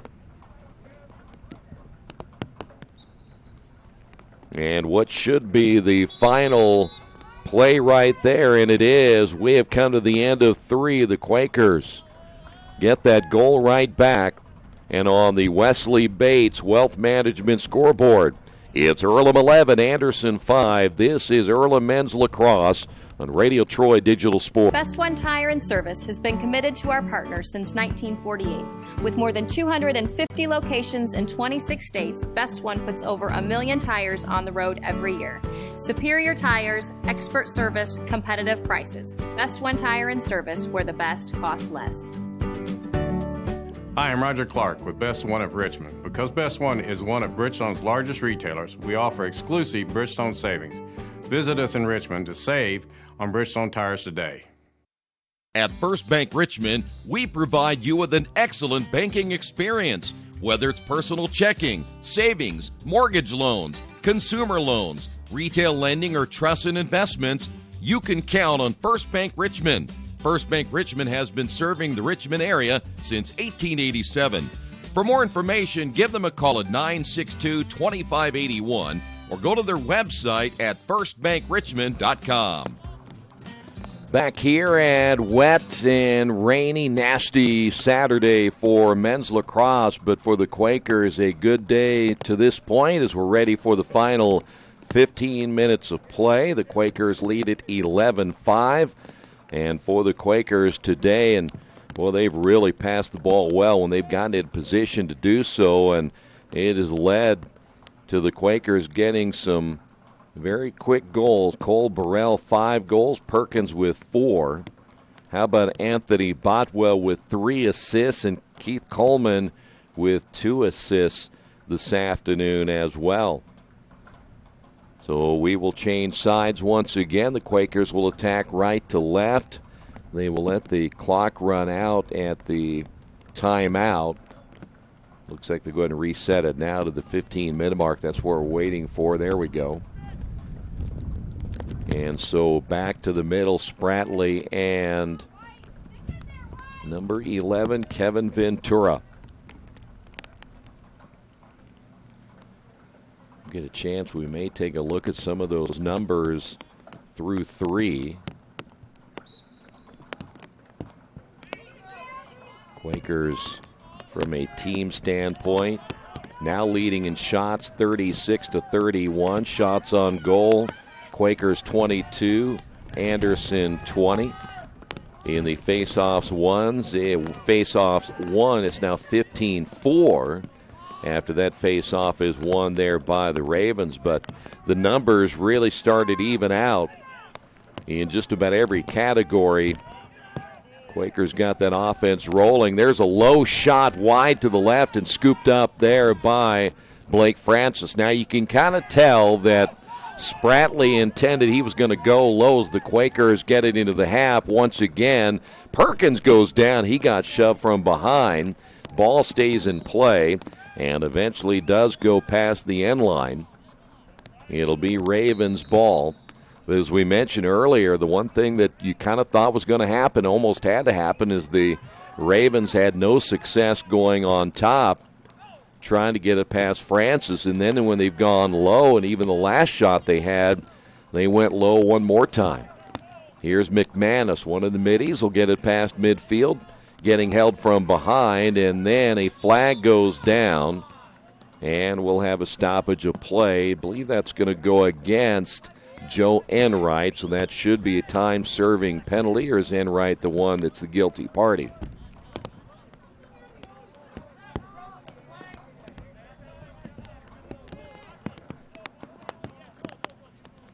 We will wait for, I think that's Perkins tying his shoe before we begin play once again. I'm going to see who the player is in the penalty area. It was eventually, that's going to be Will Fry, who was called on the penalty for the Quakers. So man up again here for the Anderson Ravens. If they lose this one, they will fall to 1-10 on the year. They'll go to 0-6 in conference play. They're not going to qualify for the playoffs. They don't have all their players here. You look at their roster, they have about 5 or 6 guys who are not here today for whatever reason. They've been playing short-handed. Another bad pass. Orloff unable to bring that one down, and that'll go past midfield. Turnover by the Ravens, picked up by Botwell. Botwell, cross-field pass intended there for Burrell. Burrell losing it. Quakers will turn it over and then get it right back. Anderson a little careless with the ball themselves as they turn it over. And I think we may have a timeout, and we will. We've picked up a timeout here in the fourth on the Wesley Bates Wealth Management scoreboard. Quakers on top, 11-5. Wish me luck, wish me luck. We've all said it. Thing is, life doesn't run on luck. For most people, it takes careful planning. A lot more than, say, crossing your fingers or toes. So talk to Indiana Farm Bureau Insurance. Because as your life changes, your life insurance coverage should do the same. And when it comes to your coverage, luck should have nothing to do with it. Indiana Farm Bureau Insurance. Stop knocking on wood. Questions about your coverage in Wayne County? Call 765-962-9548 and ask for me, Kevin Shearer. Georgia Direct is your one-stop source for floor coverings and decorating ideas for remodeling a home, office, kitchen, or bathroom. Their showroom offers quality products from Mohawk, Shaw, Armstrong, Craft Made, and many more. They proudly offer Richmond the best quality and variety of home design solutions at competitive prices. At Georgia Direct, their goal is to deliver an outstanding customer experience from selection through installation. Georgia Direct Carpets and Cabinets, 5200 National Road East, Richmond. After the timeout, we will be in position here for the Quakers as Cole Burrell will have it on the right wing. Well, we thought maybe we were going to see some of that rain start to slow down. It did for a moment. It is picked up again as the umbrellas have been out all afternoon, and the fans who are braving this one here today, boy, I tell you what, they both on Anderson and Earlham's side deserve a big hand today to sit out in this. Here's Dominguez. Dominguez behind the cage, looks for an opening on the right side. The pass knocked down. Dominguez tried to pick it up, still loose. A 50-50 ball. Who's going to eventually come away with the Quakers do, and another goal. I'll tell you what, Cole Burrell is having quite a day. Burrell does it again. He makes it 12-5, and Cole has just put in goal number 6 on the afternoon. And everything bouncing his way, whether it be on offense, defense, loose balls, and his ability to score this afternoon has been just unbelievable. Coming out of the lineup, Josh Perkins for the Quakers. He will, I don't know if he's got an equipment adjustment or not, but he quickly went to the sidelines, and I think he's going to get a change of shoes or something. He's sitting down, taking off his left shoe, so they'll be without him for the moment. Back to the face-off. Quakers now with a comfortable 7-goal lead in this one. Hey, a face-off won that time by Ventura. Then he gets hit from behind, ball loose again, and eventually picked up by Joel Lee. Anderson's going to have to work quick. Downfield pass to Will Brandt. Will Brandt looking to his left and then fires it deep after the fake pass, and Will Brandt will get on the board. It's now 12-6.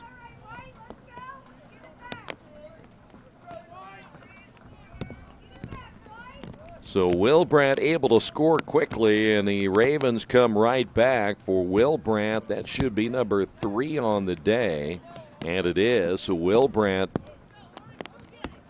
with 3, Spratley with 2, and Orloff, their top 3 scorers, with 1. Question is, will it be enough, as we're just over 12 minutes remaining? One thing I think Quakers got to do now is use some clock. They've got 80 seconds per shot. If they can really work some clock and not allow Anderson to get any quick goals the rest of the way, they'll sail here. But there's another face-off won by Spratley. He winds, fires, and that one ricocheted up front. That might have gone off the leg of Josh Wilson, who had to check again. He was checking that shoe during one of the breaks and then went over and changed it. But now the Ravens want to see if they can get another quick one right here. Here's Spratley.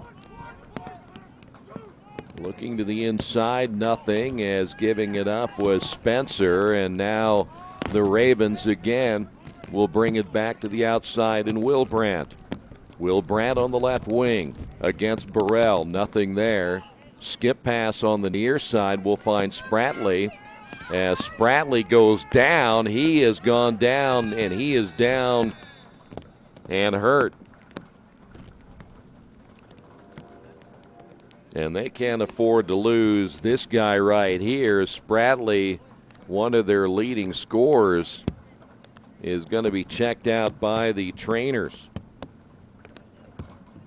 And I'm not sure if he cut wrong or if he got hit from someone. It was hard to tell as the pass ended up going to the other side, and by the time that we all look back up, he was down on the turf. So we will take a quick break, see if they'll check on him and make sure he is okay. 11:32 remaining here in the fourth.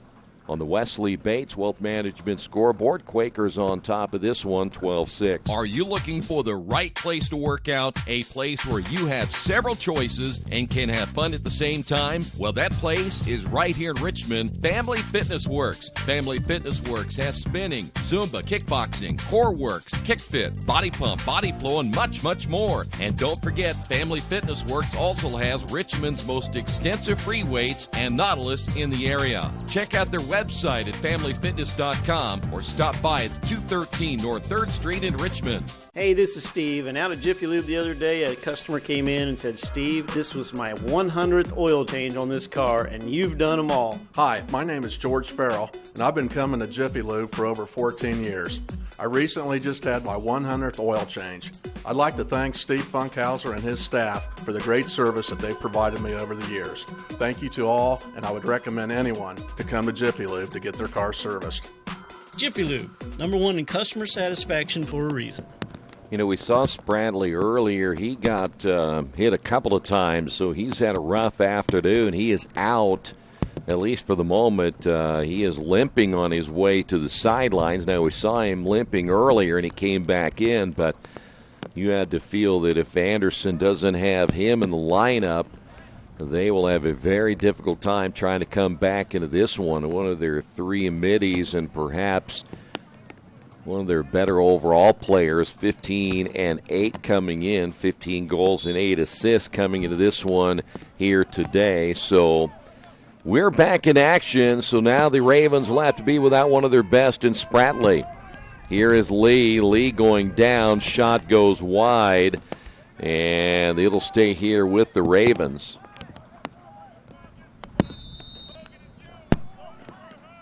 We were about ready to talk a little bit about how the Ravens would have to score quickly when Spratley went down, and they have been much better, like the Quakers, in the unsettled. That means is getting it and going instead of working in the settled offense here today. Quakers will have it. Perkins on the left side. Now, here's the other thing we talked about, and that's the Quakers need to use some time right here. They can run off virtually 80 seconds at a time and make this really difficult for Anderson, even when they do get it back, to have enough time on the clock to make any difference. But the Quakers have to be patient offensively, and that's what they're doing right now. They're going to almost go into what you would call a four corners in basketball, where you pass it around the perimeter. If you get a layup, you'll take it. If not, you just keep passing, and there's a shot and a goal. See, that's what I meant right there. If it's open, take it. If not, as Botwell gets the goal, you don't take it, and you use a lot of clock, and the Quakers are able to use clock right there. And Earlham now on top of this one, 13-6. That is good lacrosse right there, using clock and finding an open shot. You had to really think that the Anderson defense would have to make a lot of adjustments, because now they're down a man. They were going to have to play some zone. They only had 10 players anyway. They lose one of their best in Spratley, so now they're playing a man down. Here the rest of this way, unless Spratley comes back in. So the entire advantage now working here for the Quakers, though they do not get the face-off as Will Brandt. Here's the other thing. Now you're also down on offense. You don't have enough bodies to go around. The Quakers can man up here. They choose to do so. They can go zone as well. Maybe they can double team a player like Will Brandt or Orloff, either one of those two guys. Make sure that they don't get loose. And there you see the double team here on the near side. And then quickly back in will be Ventura. So everything in favor of the Quakers right now. They would literally, there's a flag. They would literally have to fall apart in order to lose this one here today. I think that foul's going to go on Botwell. Should be a time-serving foul, and it is. I think he got that stick up around the head area, and that cost him. Botwell explaining to Jason Grace about why he was penalized. Perkins is out as well for the Quakers. So now things are back at even strength as both teams down a man here. There's a bouncer by Will Brandt that goes high once again. The Ravens will keep it once they put it in play behind the cage. Everything man, straight man up here. Orloff has been quiet today. Orloff coming in with 17 goals. He's not a passer as much as he is a scorer. As Orloff with the left hand, that was a really soft shot. There's a flag down again. Orloff didn't get a whole lot on that one, and that flag came down right at the time that Perkins had picked that one up in the air.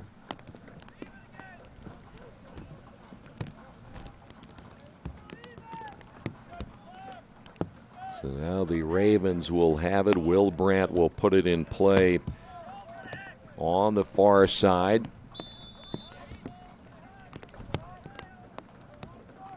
Trying to see with the latest one who went into the box there for the Quakers. Might have been Wilson.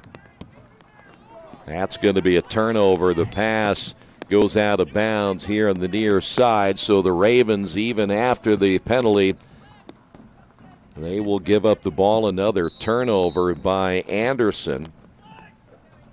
How many turnovers they have here this afternoon? We can pick that up real quick, and I believe we can. 35 turnovers by Anderson here this afternoon.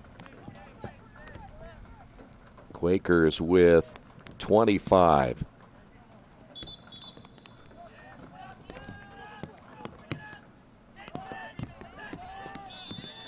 So we will head head back the other way once again as the Quakers back on defense. Ball loose. There is Gage Jones. Jones trying to find an opening behind the cage, and he will turn it over as well. So the Quakers defending behind the cage, able to get the stop again. Another turnover, and boy, the Quakers in a giving mood. They give it right back. Well, again, all Earlham has to do is keep possession here. You just have over 8 minutes remaining in this one.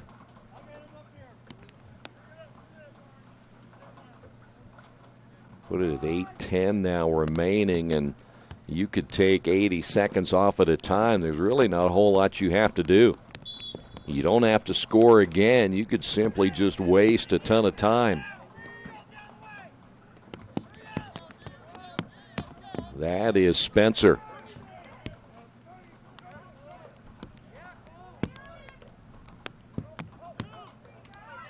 Spencer able to get rid of it, does so to Orloff. Orloff makes his move to the inside. Boy, he got checked twice, one by Will Fry. There is Modirza Day there for the Quakers as well. They force another turnover. Ball comes out as Burrell unable to hold on to that one. Quakers at this point, they're thinking more now. They've got to shorten things up before they do get into the playoffs, as Lee losing that one behind the cage. Earlham will have plenty of time to work on. As we said, the HCLC tournament doesn't begin, which I find out I don't have to check on that. It says May the 19th. But if the regular season is over here in the next week or so, I wonder why they're waiting that long. It'll go being held at the number 1 seed. As the Quakers, that shot's no good. That was Enright on the attempt, and another shot no good. And we'll stop play one more time.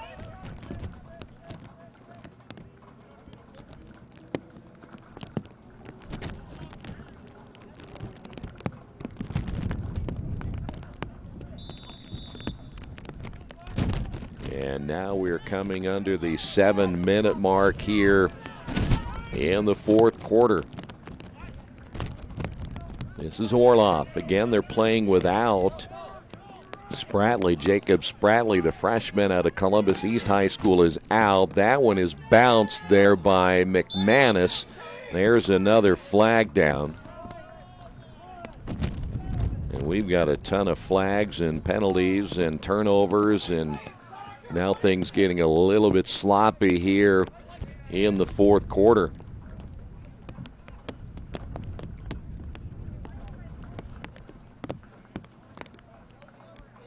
See who's going out. Enright is out for the Quakers, so he's coming out of the lineup. The player still in the box is Josh Wilson. So he is serving time here for the Quakers. That's evening things up now for both teams. That shot low. Perkins gets the save off the attempt by number 6, Joel Lee. And now scooped up on the ground ball by Cole Burrell. Now here's where you waste some clock.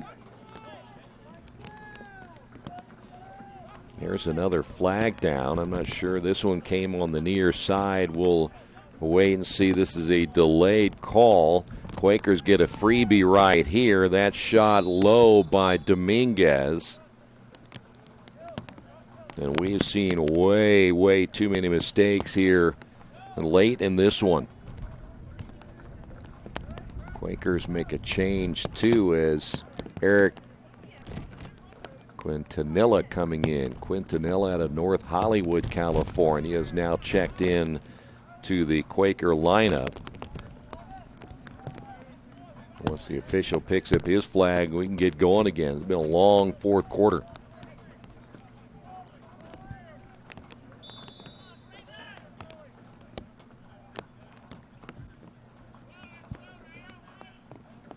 So here we go. The Quakers able to spread it out front. Here they're going to use some clock.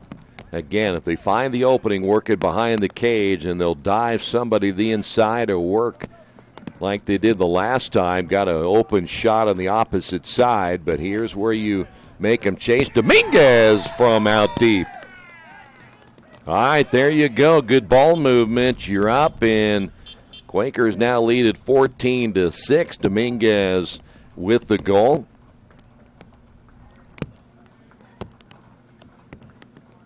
So for Dominguez, he is in the scoring act as well. The Quakers have had now, 5 different players scoring goals today. They've had Joe Enright, Ndukwu, Ventura get shots on goal, but the other assists belong to Coleman. He has 2 assists here today, so a lot of different players getting involved offensively. It helps when you can play man up, but I think they may. Do they have him back in? Yes. So Spratley is back in, and his first shot is wide to the left and out of play. The Ravens will keep it, but good news if you're a Ravens fan, but it may be too little too late as the Quakers now lead it by 8.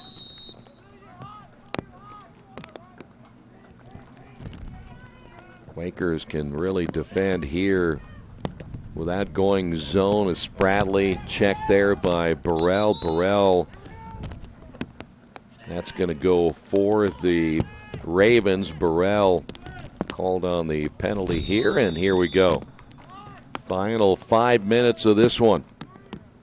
Hopefully the Quakers can play it clean the rest of the way and walk out of here injury-free. That's the other thing. Stay healthy as you get ready for the playoffs. Ravens again in the half-field setting. Now into the attack area. That long shot, boy, that didn't even get close. Knocked down out front. Josh Wilson heading the other way. There you see Wilson in transition. Wilson has his stick knocked out of his hands. He'll have to go back and pick that up before he can get back into play. And now Lee off the turnover here on the near side. Lee going cross field. And now we've got a whistle. And believe it or not, I think Anderson called a timeout for some reason here. So the Ravens down by 8 with just over 4 minutes remaining in this one. Ravens get the timeout. We'll take a timeout as well. On the Wesley Bates Wealth Management scoreboard, Quakers on top, 14-6. At the Reed Orthopedic Center, our physicians and support team devote themselves to helping you return to a healthy and active lifestyle. Our expertise includes shoulder, elbow, foot, ankle, hand, wrist, hip, and knee injuries, as well as pain management and rehabilitation and school athletic training programs and sports medicine. We are committed to providing you with the best possible orthopedic treatment that we can. To request an appointment at the Reed Orthopedic Center, call 765-935-8905. Now the Ravens after their timeout. Not sure, maybe they have a 8-goal shot coming up here, but it'd be tough even in the last 4 minutes and 20 seconds to do much with what they have already. They only average 5 goals per game. They do have 6, but the Quakers have defended pretty well here today. Things again getting a little sloppy here in the last few minutes, but I think Earlham's going to use as much clock as they can when they get the possession back. So let's see what Anderson called the timeout for. If that was it didn't work very well, as Spratley's shot was way wide to the right.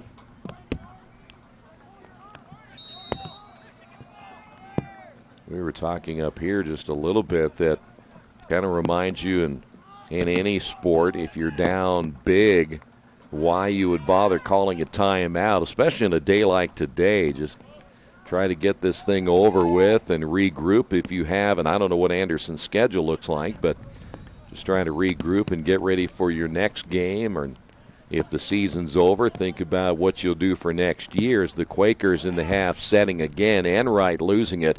But there's some things Quakers need to work on, and that is really holding on to the ball. They've had many times today where they're not cradling the motion very well in the head of the stick, and losing the ball and turning it over. So they got some things to work on, even with the win here today, as Coleman shooting low right at the feet of Fisher. Fisher gets the save. One thing about the Quaker program, only in their second season, though, and qualifying for the HCLC playoffs is a big deal for this program, and they got to find a way to get more players, more actual lacrosse players, as Coleman's shot on the sidearm is wide. And that's one thing they'll have to do. A lot of these guys are still football players that played for the football program before it was suspended until perhaps 2020. Whether it comes back or not is another question. But for this lacrosse program, it is here to stay, at least for now, and they need to get some more players. Here is Burrell firing and missing wide to the left. But it'll be good that Earlham can use that as a recruiting tool going into next year, that they had made the playoffs, and there is some success heading on the way up, even with guys who have very little lacrosse experience, which is not an easy sport to pick up if you've never played the game before. But for these guys that are, again, mostly football players, they've done pretty well this year. Here's Coleman. Coleman lost. I think he had his foot stepped on as he is limping. And that's just what I said moments ago. The one thing you don't want to have is some guy get injured in one of your players here at the end of the year. Roy Malone III is now checked in for the Quakers. He wears number 19 here in the last 2 minutes of play. But even if you don't want to lose a player, as that shot is scored again this time, it'll be number 3 Botwell on the score.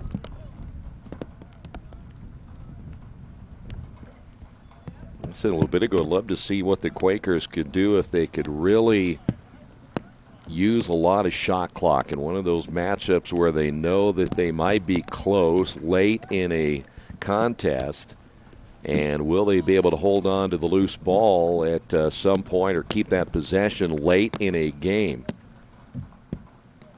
So the Quakers going to win this one here this afternoon. The Quakers will now win their 4th. All of their wins have come in conference play.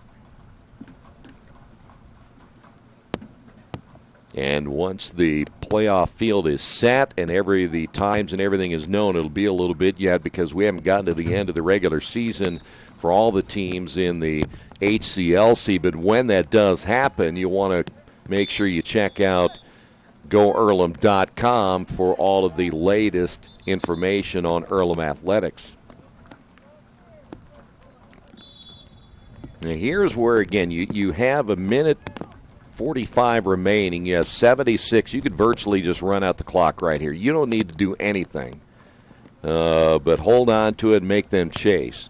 But Fry says, I want to get in the act as well, as he shoots, and that one is deflected, goes out of bounds, at least past the end line deep. So Fry comes out. Quakers will get, I think that's going to be Roy Malone back in again. And we're down to our final minute 30.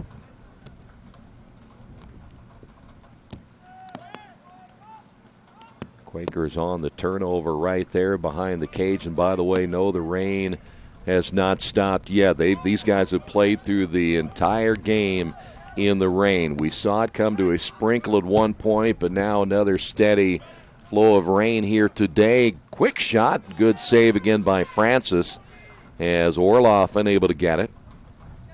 And there, I think Francis, the guy who's going to be in goal. I know they've changed back and forth between Francis and Josh Perkins, but I think you like Perkins on offense and Francis, what he's able to do in goal. I hear that wind starting to pick up a little bit as well, as we're down to our final 30 seconds remaining here this afternoon. Shot wide to the left. That is Joel Lee on the shot.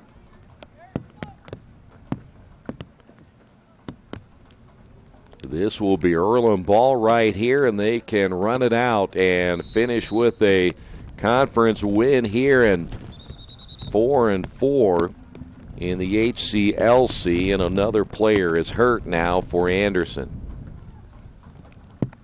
This is number 6, Joel Lee. And I think the consensus for everybody here today is pull him off on the sidelines and finish out the last 27 seconds, as we will stop play once again.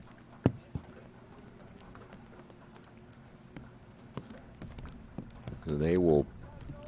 The good news where Lee was, and not to be insensitive about his injury, they can pull him off and now start play. There's nothing that's going to change this situation now with the Ravens, because right now the Quakers don't have to do much of anything. Just get it across and then just stand there and hold it. But why is Roy Malone? Well, there you go. Malone's going to wait. He looked like he was going to have a head of steam and go on there himself.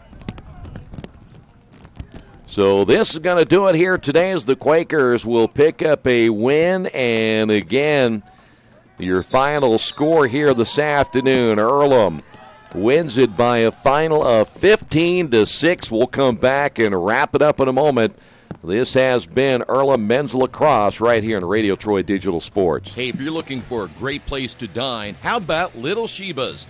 Come join them in Richmond at 175 Fort Wayne Avenue and grab one of their gourmet pizzas, a deluxe sandwich, steak or fresh salad, and an ice-cold beer or your favorite wine. Featuring live music every Tuesday, Friday, and Saturday, and more in their smoke-free environment. You can get a 10% discount with a valid student ID. It's better than being home. For more information about Little Sheba's, give them a call at 962-2999. Well, as we wrap it up here this afternoon, Quakers a 15-6 win. It was, by the way, at one point 2-2. And then the Quakers got things rolling, 4 unanswered goals in that second quarter, and then really just kind of coasted from there, and they win it by a final of 15-6. Cole Burrell, certainly what a day for Cole. 6 goals. Josh Perkins with 4. Joel Dominguez with a couple of goals here this afternoon. Anthony Botwell had 2 goals and 3 assists. Logan Rying with a goal and an assist, and then Keith Coleman with 2 assists on the day. Blake Francis gave up 6 goals, 21 saves, a save percentage of .778 for the win here this afternoon. Quakers outshot Anderson by 146-45, 30-27 shots on goal. The Ravens won 18 of the 24 faceoffs. The Ravens won in ground balls 46-42. Quakers were 24-35 in clears, 38 turnovers for Anderson, 32 for the Quakers, and Earlham actually caused 10 turnovers on the day as well. So overall, good day for the Quakers as now they set their sights. Once we find out how the finale will go for the other teams in the playoff picture, Transylvania, Hanover, and Mount St. Joe, everybody will let you know on GoEarlham.com. You can check out all the final stats as well from today's matchup and the team stats, cumulative stats, and everything else, again, on GoEarlham.com. Final score here this afternoon, Earlham 15, Anderson 6. Thanks for being with us. This has been Earlham Men's Lacrosse and Radio Troy Digital Sports.